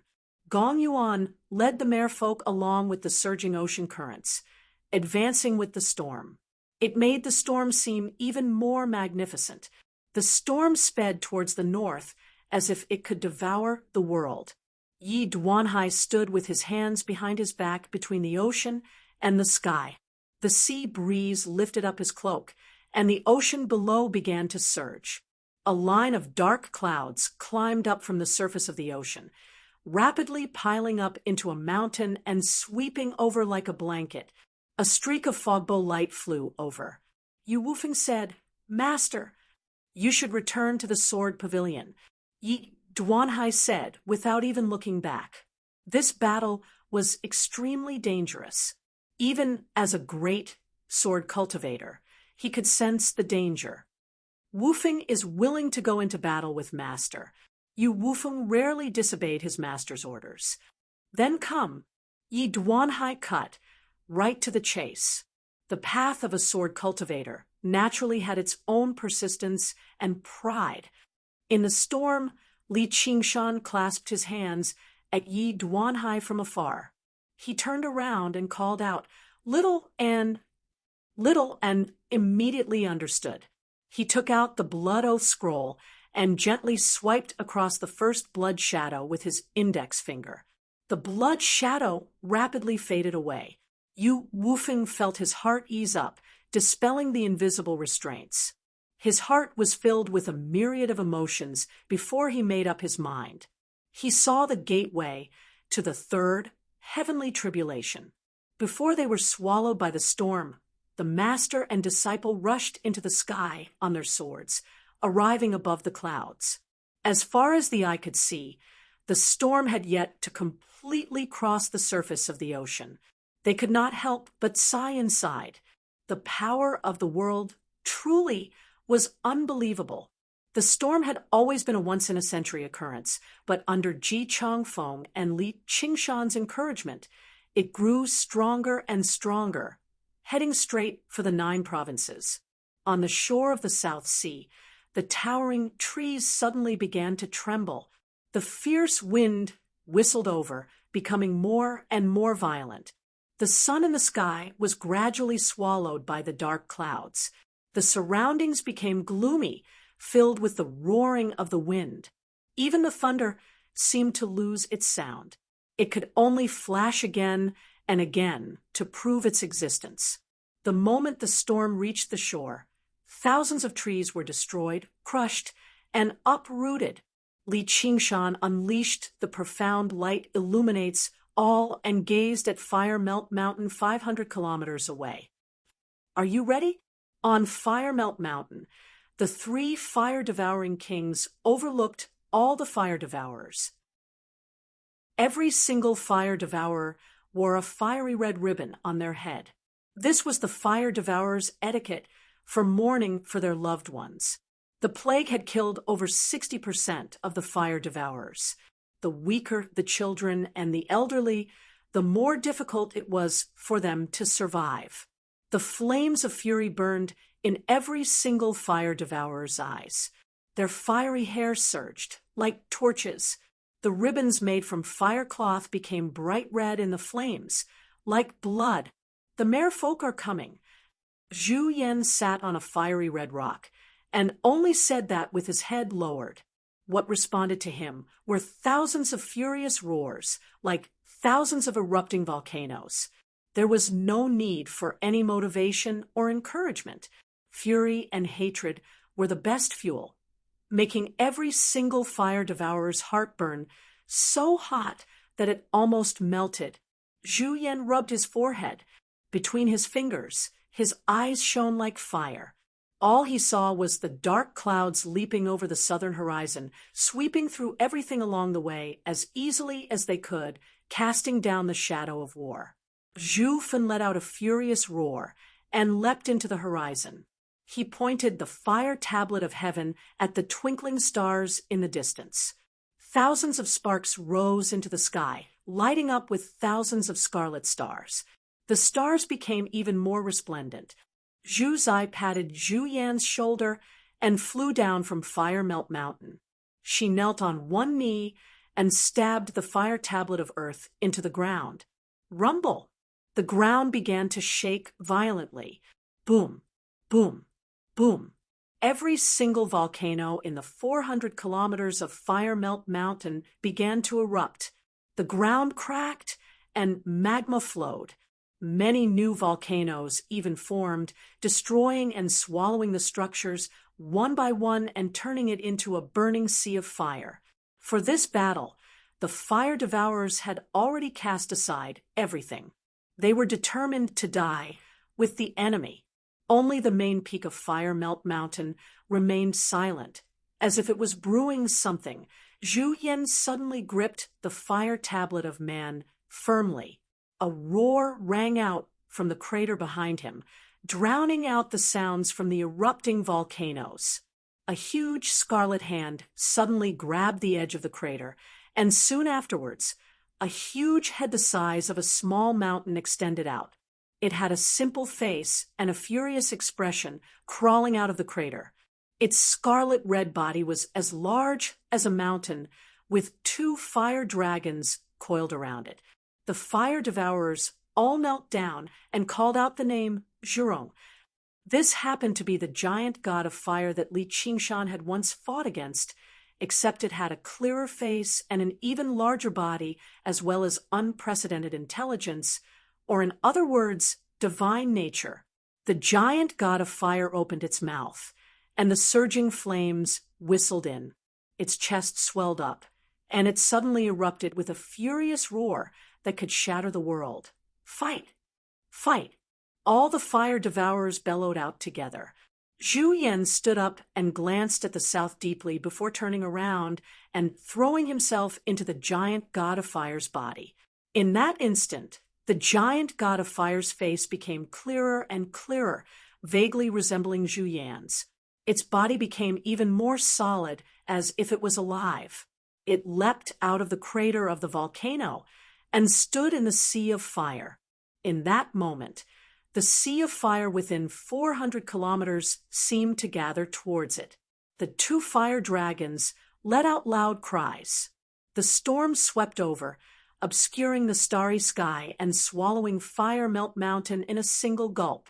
Between the clouds and mountains, the three merfolk kings led all of the merfolk warriors into a battle formation, gathering all of their strength. Under their control, the storm turned into a raging torrent that surged towards Fire Melt Mountain and crashed into the protective formation. Li Qingshan was shocked. This was a legendary battle between gods. Sure enough, there was a reason why other folk were called god folk in ancient times. Only by gathering such tremendous strength into such a torrent could they have a chance at breaching Fire Melt Mountain. No matter how vicious the natural storm was, it was impossible for it to directly breach the royal court of the fire devourers. It could only be used to suppress and destroy the terrain. The core of the attack was this battle formation. At this moment, he suddenly raised his head. Thousands of scarlet stars flickered in the thick cloud layer and fell. A fiery meteor with a long trail of fiery light broke through a tall cloud mountain in front of it and flew straight towards the battlefield. Hundreds and thousands of fiery meteors followed closely behind, tearing the cloud mountain into pieces. Compared to the meteors he had seen on Giant Ship Island, this meteor shower was more than 10 times more vicious and densely packed. Yes, that was only a hasty sneak attack, and it was over the ocean, while the attack right now had been prepared for a long time. When the two of them worked together, his role was mostly to help her stabilize her mind and control the power of Ruin's End, so it did not matter even if he expended some of his strength. However, he had to conserve her strength as much as possible. Bang! Bang! Bang! Bang! The surging torrent piled up into mountains of water with a great momentum that could swallow everything, slamming against the protective formation wave after wave. The storm passed by, continuing forward due to inertia. The region outside Fire Melt Mountain had become a vast ocean, surrounded by a burning sea of fire that spanned 400 kilometers. The two tremendous powers of water and fire began a mad clash, clashing in every inch of space. The thick clouds were illuminated by the flames, turning into magnificent clouds of fire. Millions of raindrops fell in the wind, illuminating the flames and leaving behind millions of streaks of fire in the air. Li Qingshan's eyes shone brightly as he stared at this magnificent sight. He could not help but purse his lips. All of the blood in his body began to boil slightly as Tiger's Fang in his hand thrummed gently. Gong Yuan remained worried the entire time. Below them was Fire Melt Mountain, a place that all merfolk kings dreamed of conquering. However, when she actually led an army here, she could not help but doubt whether she could do it or not. What would happen if she failed? However, when she looked at Li Qingshan beside her, she gradually eased up. Right now, he no longer possessed the indifference and casualness that she loathed. His entire body was relaxed and tense, like a vicious tiger poised to strike, crouching quietly in the jungle. His heart was as firm as steel, without the slightest fear or hesitation. His entire body radiated with elegant, heavy, and stern-killing intent, which gave off a sense of invasive masculine beauty. Just how great would it be if he was always like this? Gong Yuan could not help but sigh inside. What's wrong? Li Qingshan glanced at her in confusion. The time is almost here. Gong Yuan pointed at Fire Melt Mountain below. The outermost protective formation is about to collapse. Under the constant invasion of the torrent, the light of the mountain guarding formation was constantly weakening, becoming dimmer. The attacks launched by the 3 merfolk kings and several thousand merfolk warriors were far too vicious, and 400 kilometers was still far too large after all. Although the fire devourers had managed this place for many years, the defensive power of the outermost protective formation was still extremely limited. If it were not for Zhu Zai holding the fire tablet of earth and presiding over it, it would have collapsed a long time ago. It's all thanks to this storm. Fire Melt Mountain really is a piece of bone that's even tougher than I imagined it to be. Li Qingshan nodded in agreement. The storm had played a crucial role, or just breaching the outermost protective formation would have been extremely difficult. It would be even more impossible for Ji Changfeng to fend off Zhu Fun's meteors alone. The power of the formation originated from the flames of the earth, and the flames of the earth burned fiercely, never going out and never running out. No matter how powerful a cultivator was, they could not afford to run out. Only the great powers of the world could fend off the great powers of the world. The 5 elements reinforced and countered one another, and water countered fire. Merfolk were not as skilled in battle as the fire devourers, but water did indeed possess a natural restraining effect against fire. It's just a test. Don't let your guard down. Gong Yuan warned. The 3 fire-devouring kings had yet to unleash their true strength. In particular, the giant god of fire that stood still with a furious expression was even more alarming. She had no idea what kind of terrifying existence it would be. Of course, if this is all the fire devourers are capable of, then it'd be far too disappointing. Before she had even finished speaking, a sense of warning suddenly rose up in Li Qingshan's heart. The meteors suddenly stopped falling. Do it! Zhu Fen bellowed out. A spark rose up from the tip of the fire tablet of heaven, growing larger and brighter, like a scarlet sun. Fire dragon of the land, lightning and fire devastation. Zhu Zai barked. The black pillars of smoke from thousands of volcanoes suddenly twisted and gathered above Fire Melt Mountain, turning into a huge dragon of black smoke that was tens of thousand meters long. It opened its lava-like eyes and extended its claws. Bolts of lightning crisscrossed through its body like a creature from a nightmare. The giant god of fire leapt up and landed on the dragon's back. It raised the spear of fire high into the air and pointed it at the people in the sky. A scarlet sun fell from the sky, illuminating the surroundings and serving as the backdrop. This time, Zhu Yan did not attack anyone else. He poured all of his hatred and fury into the spear. Li Qingshan wanted to draw his blade, but Gong Yuan's voice rang out in his head. Work together. Now is not the time for you to play the hero. Yes, your majesty. All water to ruins end. Black water as deep as the abyss. Gong Yuan raised the heart of the abyss high up, and surging black water surged out. Although it was not as violent as the flood below, it possessed an even deeper and colder feeling. It silently swallowed the fire dragon of the land's lightning and fire pressing towards it. The spear of fire paused, and it was also covered in a layer of water. The giant god of fire let out a furious roar. The spear went against the flow, stabbing towards Li Qingshan as if it could still pierce through everything. Gong Yuan was about to cast another technique when Li Qingshan suddenly pulled her towards him. He said, "Hold on to me tightly." Gripping the blade with both hands, he leapt up and drew Tiger's fang from its sheath. Blood-red light surged into the air as he slashed towards the tip of the spear. Gong Yuan shot him a glare, but all she could do was hug him tightly from behind.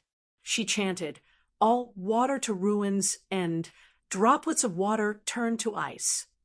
The difference between a blade and a spear of fire was like the difference between a toothpick and a spear. However, the moment the blade and the spear collided, the light that was unleashed caused the world to change color. A massive sound drowned out the rumbling of thunder. Everyone's gazes were drawn over, watching as he attempted to challenge a god with his insignificant body. A great power emanated from the spear of fire, causing Zhu Yan's eyes to widen. How can he be so strong? He had never seen Li Qingshan fight against the giant god of fire in the Azura field. Although they had clashed once on the ocean, Li Qingshan had just taken a blow from the divine ray of the sun, and his flesh had been stripped away, leaving behind only tiger bones. He had not been able to unleash much of the strength of the ox demon. Now, not only was he full of vigor, he had even combined the power of the ox demon and tiger demon. When Brother Ox had first taught him these two transformations, he had not taught him the 9 transformations of the demonic and divine, but the strength of 9 oxen and 2 tigers. Although the strength of the tiger demon could not compare to that of the ox demon, it was still extremely powerful. Individually, it was stronger than the average demon king. Now that Li Qingshan had 5 layers of the ox demon and 5 layers of the tiger demon, his strength was terrifying. So what if he was a god?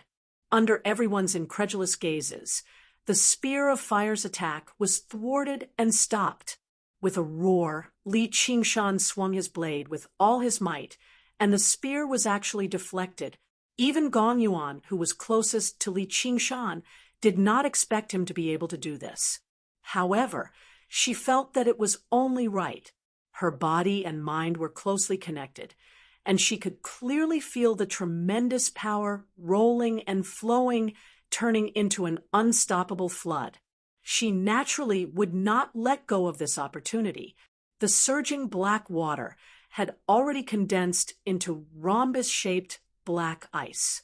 This was the most destructive form of the power of ruin's end, exceeding the limits of coldness.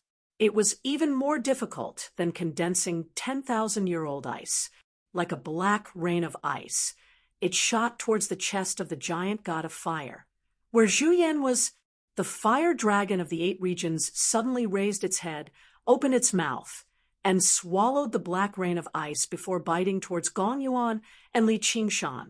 Like a black mountain collapsing, Li Qingshan flew backwards with Gong Yuan until there was nowhere left to retreat. Behind them was the merfolk battle formation, so there was even less room for them to dodge. If they dodged, who knew how many merfolk would die, and the battle formation would definitely be broken. Gong Yuan smiled coldly, while Li Qingshan stood still. The massive dragon had reached them and suddenly collapsed, turning into rolling black smoke again. It swallowed Li Qingshan and Gong Yuan, as well as the entire merfolk battle formation, but did not cause any damage. The black ice was not that easy to swallow. If water could counter fire, then the water of ruin's end was the greatest counter to fire. Bitch! Zhu's eyes face paled. She was the one controlling the fire dragon of the 8 regions. With the dragon head destroyed, she suffered a backlash as well. She could not help but curse, and then said, "Let's see how long you can stay smug for." All of this happened in a split second, but the scarlet sun had already fallen. It was over 100 times larger than regular meteors. Some of the weaker merfolk could not help but cry out miserably, as if they had been incinerated by fire. They gave off the smell of being roasted. Yi Duanhai was helpless too. Sword cultivators were powerful, but they did not excel at forcefully clashing with others. Zhu Fen had always been the strongest fire devourer, and he had the 400 kilometers of Fire Melt Mountain as his foundation. The Scarlet Sun's overall destructive power was far more terrifying than the divine ray of the sun. Meanwhile, Li Qingshan and Gong Yuan had to face the giant god of fire and the rapidly recovering fire dragon of the 8 regions under its feet. They could not spare any of their strength at all, and from such a distance, Even if they struck down the Scarlet Sun, the resulting explosion would be enough to kill off most of the merfolk. The 3 fire-devouring kings were delighted, but the 3 merfolk kings paled in fright. The granny called out, "What are you waiting for? Divine Nun!" Chapter 9:17. The voice was ancient, grand, stern, and methodical. It did not allow for the slightest doubt, but it also carried a hint of Zen, enough to make people feel reverence. Little and backed far away. His expression changed slightly. He saw the divine, Nun of the South Sea, bring her palms together, and an old Kasaya had appeared on her at a certain time. It ruffled even though there was no wind, and her figure suddenly became larger and larger. She was no longer the impoverished nun from before. Instead, she represented some sort of existence, radiating with supreme dignity. Her words carried the law, but there were no changes at all. However, the Scarlet Sun's descent suddenly came to a halt, peeling away layer by layer. The heat it gave off rapidly weakened as well. When it reached 300 meters above the battle formation, it was only 10 times the size of a regular meteor. It was still aggressive, but it was no longer as terrifying as it could crush and destroy everything. A streak of light pierced through the air, and the Scarlet Sun exploded loudly. Waves of fire and heat swept out in all directions, killing over 100 merfolk warriors, but it was not enough to destroy the entire battle formation. Amit Ba, the divine Nun of the South Sea, chanted softly. Bald ass. Zhufen cursed aloud. Impressive divine Nun. Li Qingshan could not help but praise her. It was no wonder that Granny would ask the divine Nun of the South Sea for reinforcements at such a crucial time. No great cultivator could be underestimated, and a great cultivator who possessed great power yet was willing to wander the world alone, living in poverty, was even more so not to be underestimated. The divine Nun of the South Sea was neither angered by the scolding nor delighted by the praise. She turned to Little, and the 4 parts of Vinaya is the foundation of our school of Vinaya. The school of Vinaya is also known as the school of 4 parts of Vinaya. You know this as well. The school of Vinaya has 4 major subjects, namely the precepts, the body of precepts, the conduct of precepts, and the appearance of precepts. The precepts is the first subject, as well as the foundation. As long as you practice this scripture diligently and practice the precepts to the limit, you can put an end to conflict and become impervious to all techniques. This disciple understands. Little and put his palms together and bowed. Although disciple was not a master disciple title, but just a humble title she used when she received guidance from a senior master, the divine Nun of the South Sea still enjoyed it very much. She did not continue with her attacks. Instead, she retreated a little further with Little and the strength of the fire devourers had completely exceeded her expectations. She was not afraid, but she was afraid that Little and would be injured. Little and had wanted to use the chant of Devanaga to support the battle, but at this distance, the chant of Devanaga would not be of much use, so he could only watch the show in peace. He thought to himself, it's about time. Zhufen became even more furious, but the divine Nun of the South Sea stood too far away. It was very difficult for her to bypass Li Qingshan and the others to attack. King Fun, there's no need to be anxious. You just need to hold your ground and see how many times that old nun can block. Zhu Zai communicated with her soul sense. At the same time, she powered the fire tablet of earth and the protective formation. The black smoke from thousands of volcanoes merged with the fire dragon of the land. The collapsed dragon had rapidly recovered. Zhu Fun's summoning of the Scarlet Sun took up a tremendous amount of his strength. If he fought elsewhere, his battle prowess would definitely be greatly affected, but this was Fire Melt Mountain. The roaring sea of fire rapidly replenished his strength, allowing him to summon the scarlet sun a second and a third time. However, the two fire dragons refused to face him head-on. Instead, they split up and constantly charged into the battle formation, massacring the merfolk. I'd like to see how you protect these ants. I'm not talking about the back, but the back even further back. The demonic armor on Li Qingshan disintegrated in the shockwaves of the battle, revealing his enchanting, handsome face with a wanton smile. Directly north of Firemelt Mountain, a strange, green cloud appeared in the thick layer of clouds, rapidly moving against the wind. A huge, vicious ghost stood in the green cloud. It happened to be the poison-assimilating Ghost King that the myriad poison ancestor had transformed into. He clenched his fists and slammed them against the protective formation violently. The formation shook and hissed as it was corroded. Yu Wufeng, who had vanished since the beginning of the battle, also appeared to the north of Firemelt Mountain. Beside him were the 9 cave masters of Savage Mountain. Several hundred cannons were arrayed before them. The pitch-black cannons were all pointed at Firemelt Mountain, lighting up with light. These spiritual stone cannons were spoils of war that Li Qingshan had obtained in the Clear River Prefecture. They had once rendered great service to him, so they were specially used to attack cities and seize territory. However, they were rarely used in regular battles. Not only did they take up tremendous amounts of spiritual stones, but they also needed to be prepared beforehand, so they had always been stowed away by the night roamers. Today, they had finally seen the light of day again. Swinging the fogbow sword down, Yu Wufeng ordered, "Fire!" Under the combined control of the 10 cave masters, several hundred streaks of light whistled out, landing on the protective formation and kicking up rings of light. Afterwards, they immediately threw in new spiritual stones. They were all high-grade or even supreme-grade spiritual stones. At a time like this, no one found it a pity. If they could not win this battle, Li Qingshan and Gong Yuan would still have the opportunity to escape, while they would definitely be dead. Being able to use these spiritual stone cannons to attack could be regarded as a fortunate thing.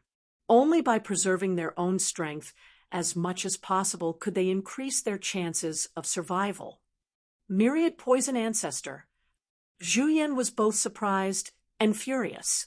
Far too many unexpected enemies had come today. We're both honored guests of the king's estate, so why have you come to attack us? Why? The Myriad Poison Ancestor did not answer him at all.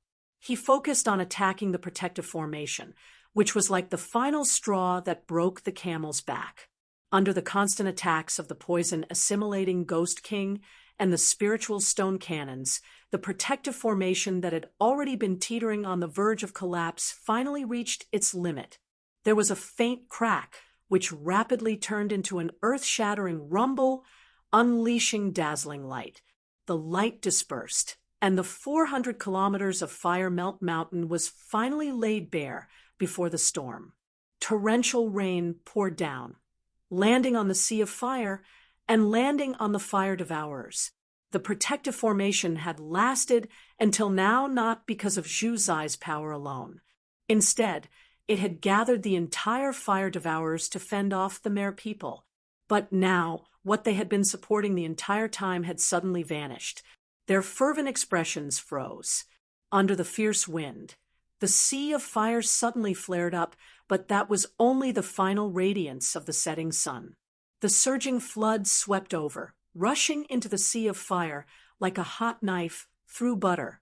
Water and fire met, kicking up surging white mist that permeated the surroundings.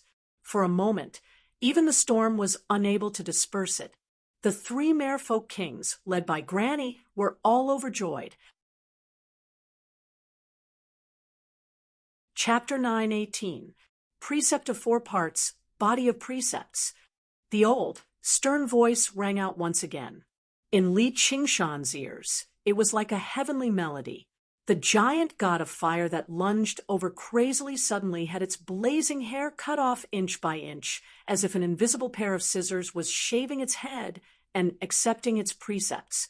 A monk's robe appeared on its body, and a string of prayer beads appeared in its hand. Li Qingshan had never seen or heard of such a strange sight before. The giant god of fire had actually turned into a monk in a single moment. But what was the point of that? The flames on the giant god of fire did not weaken at all, but it did not blow itself up resolutely. The twisted madness on its face suddenly subsided drastically, replaced by a hint of struggle and confusion.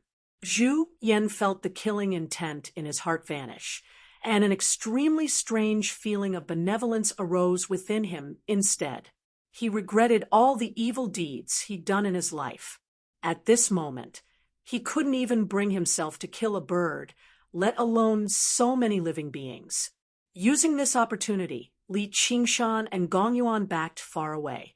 The three merfolk kings pulled away from the giant god of fire as well, ordering the merfolk to disperse at the same time. Afterwards, they all unleashed their various techniques. 3,000 streaks of light, a tornado of wind, a black storm of ice, and surging water all whistled over. The giant god of fire's advance came to a halt, and it was pushed back step by step. Flames sprayed from its body as it let out roars filled with regret. It waged war in its heart. The blazing, violent nature of divinity and the benevolent nature of Buddhism constantly struggled. Having lost the support of the 400 kilometers of sea of fire, its body rapidly shrank. Even its face became blurry. Unity of the swords. Yi Duanhai formed a seal with his hand, and the 3,000 streaks of light combined into a glorious sword, sweeping past the giant god of fire's right leg. The giant god of fire dropped to its knees. Its fury and resentment finally broke through the invisible shackles on its soul. Its monk's robes shattered, its hair reignited, and the prayer beads scattered. Zhu Yan knew it was the divine, nun of the South Sea again. He bellowed out, "Old damned nun! Mighty be the nun!" Li Qingshan praised. Although it was not a direct attack, the effects were far too impressive. In a large-scale battle like this, it was basically even more powerful than a great sword cultivator. The divine nun of the South Sea shuddered, and her face paled. She had suffered some backlash. She took out a pill and ingested it, also ignoring the hatred and admiration. He put his palms together and chanted Amit Ba again before introducing to Little and who was beside him. If the precepts are the foundation of the school of Vinaya, then the precepts are the main body. In the process of accepting and adhering to the precepts, you will receive your own Dharma body. You will guard against evil, pursue good, and refrain from evil. Not only can it protect oneself from evil thoughts, but it can also help all living beings to realize their mistakes and convert to Buddhism. It's just a pity that this fire-devouring king is far too violent and resentful. Even I can't save him. It's a pity, a pity. Otherwise, I'd ask Her Majesty to spare his life. After all, will there ever be an end to revenge? If the precepts are to be impervious to all dharma, then the precepts are to prevent evil thoughts from arising, and even to the point of forcefully converting people to Buddhism. Everyone felt a chill in their hearts when they heard this. These Buddhists were poisonous. If you really can do that, what's wrong with me sparing his life? Gong Yuan said, and glanced at Li Qingshan. The person beside her could be regarded as half a Buddhist too, so it was no wonder he was so vicious. I'll remember that, said Little, and the process of your tonsure and ordination was far too casual back then, reduced to a mere formality. This is also the greatest flaw of the school of Zen. They blindly seek to understand their true nature, rejecting the precepts as foreign objects. They drink alcohol, eat meat, and even slander the Dharma. However, apart from a few eminent monks with great wisdom, How many people can understand the true meaning behind this? If I have the opportunity, I'll take up the precepts for you again. The divine nun of the South Sea shook her head and casually criticized the school of Zen a little before retreating another 5 kilometers away with little Anne. She had been drifting away from the battlefield the entire time, ready to flee at any time. She had only fought twice the entire time, but no one dared to underestimate her. Instead, they felt like it was only natural. Both times she had fought had decisive effects, allowing the world to witness the power of the school of Vinaya. The storm traveled north. In the fierce wind and rain, the giant god of fire charged into the merfolk battle formation and unleashed a massacre. With a swing of its spear, several hundred merfolk were reduced to ashes. It was finally able to slaughter to its heart's content. At a time like this, no one dared to approach the giant god of fire, afraid of dying together with it. They could only attack from afar. If it were not for the fact that Granny had ordered the merfolk warriors to disperse when they retreated, they basically would have been wiped out, slaughtered to the last. Even 10,000 cannot stop a single person if they put their lives on the line. This was also applicable in the cultivation world. However, putting their lives on the line could not last for long. A while later, the giant god of fire shrank by almost 300 meters. The attacks from Li Qingshan and the others were all powerful enough to split mountains and sever rivers. Without the support of Zhu Fun and Zhu Zai, without the support of the 400 kilometers of Firemelt Mountain, how long could a mere Zhu Yan last? And the storm only made matters worse. Zhu Yan, when you massacred my giant ship island, did you think a day like this would come? Ji Chongfeng spat out a mouthful of essence blood. He went as far as to expend his cultivation, swinging the Philian flag, until it rustled loudly. The fierce winds whistled and swirled, stripping away and tearing apart the flames. He was delighted with his revenge. Just now, the giant god that was still insufferably mighty had become a trapped beast in the storm. Go die!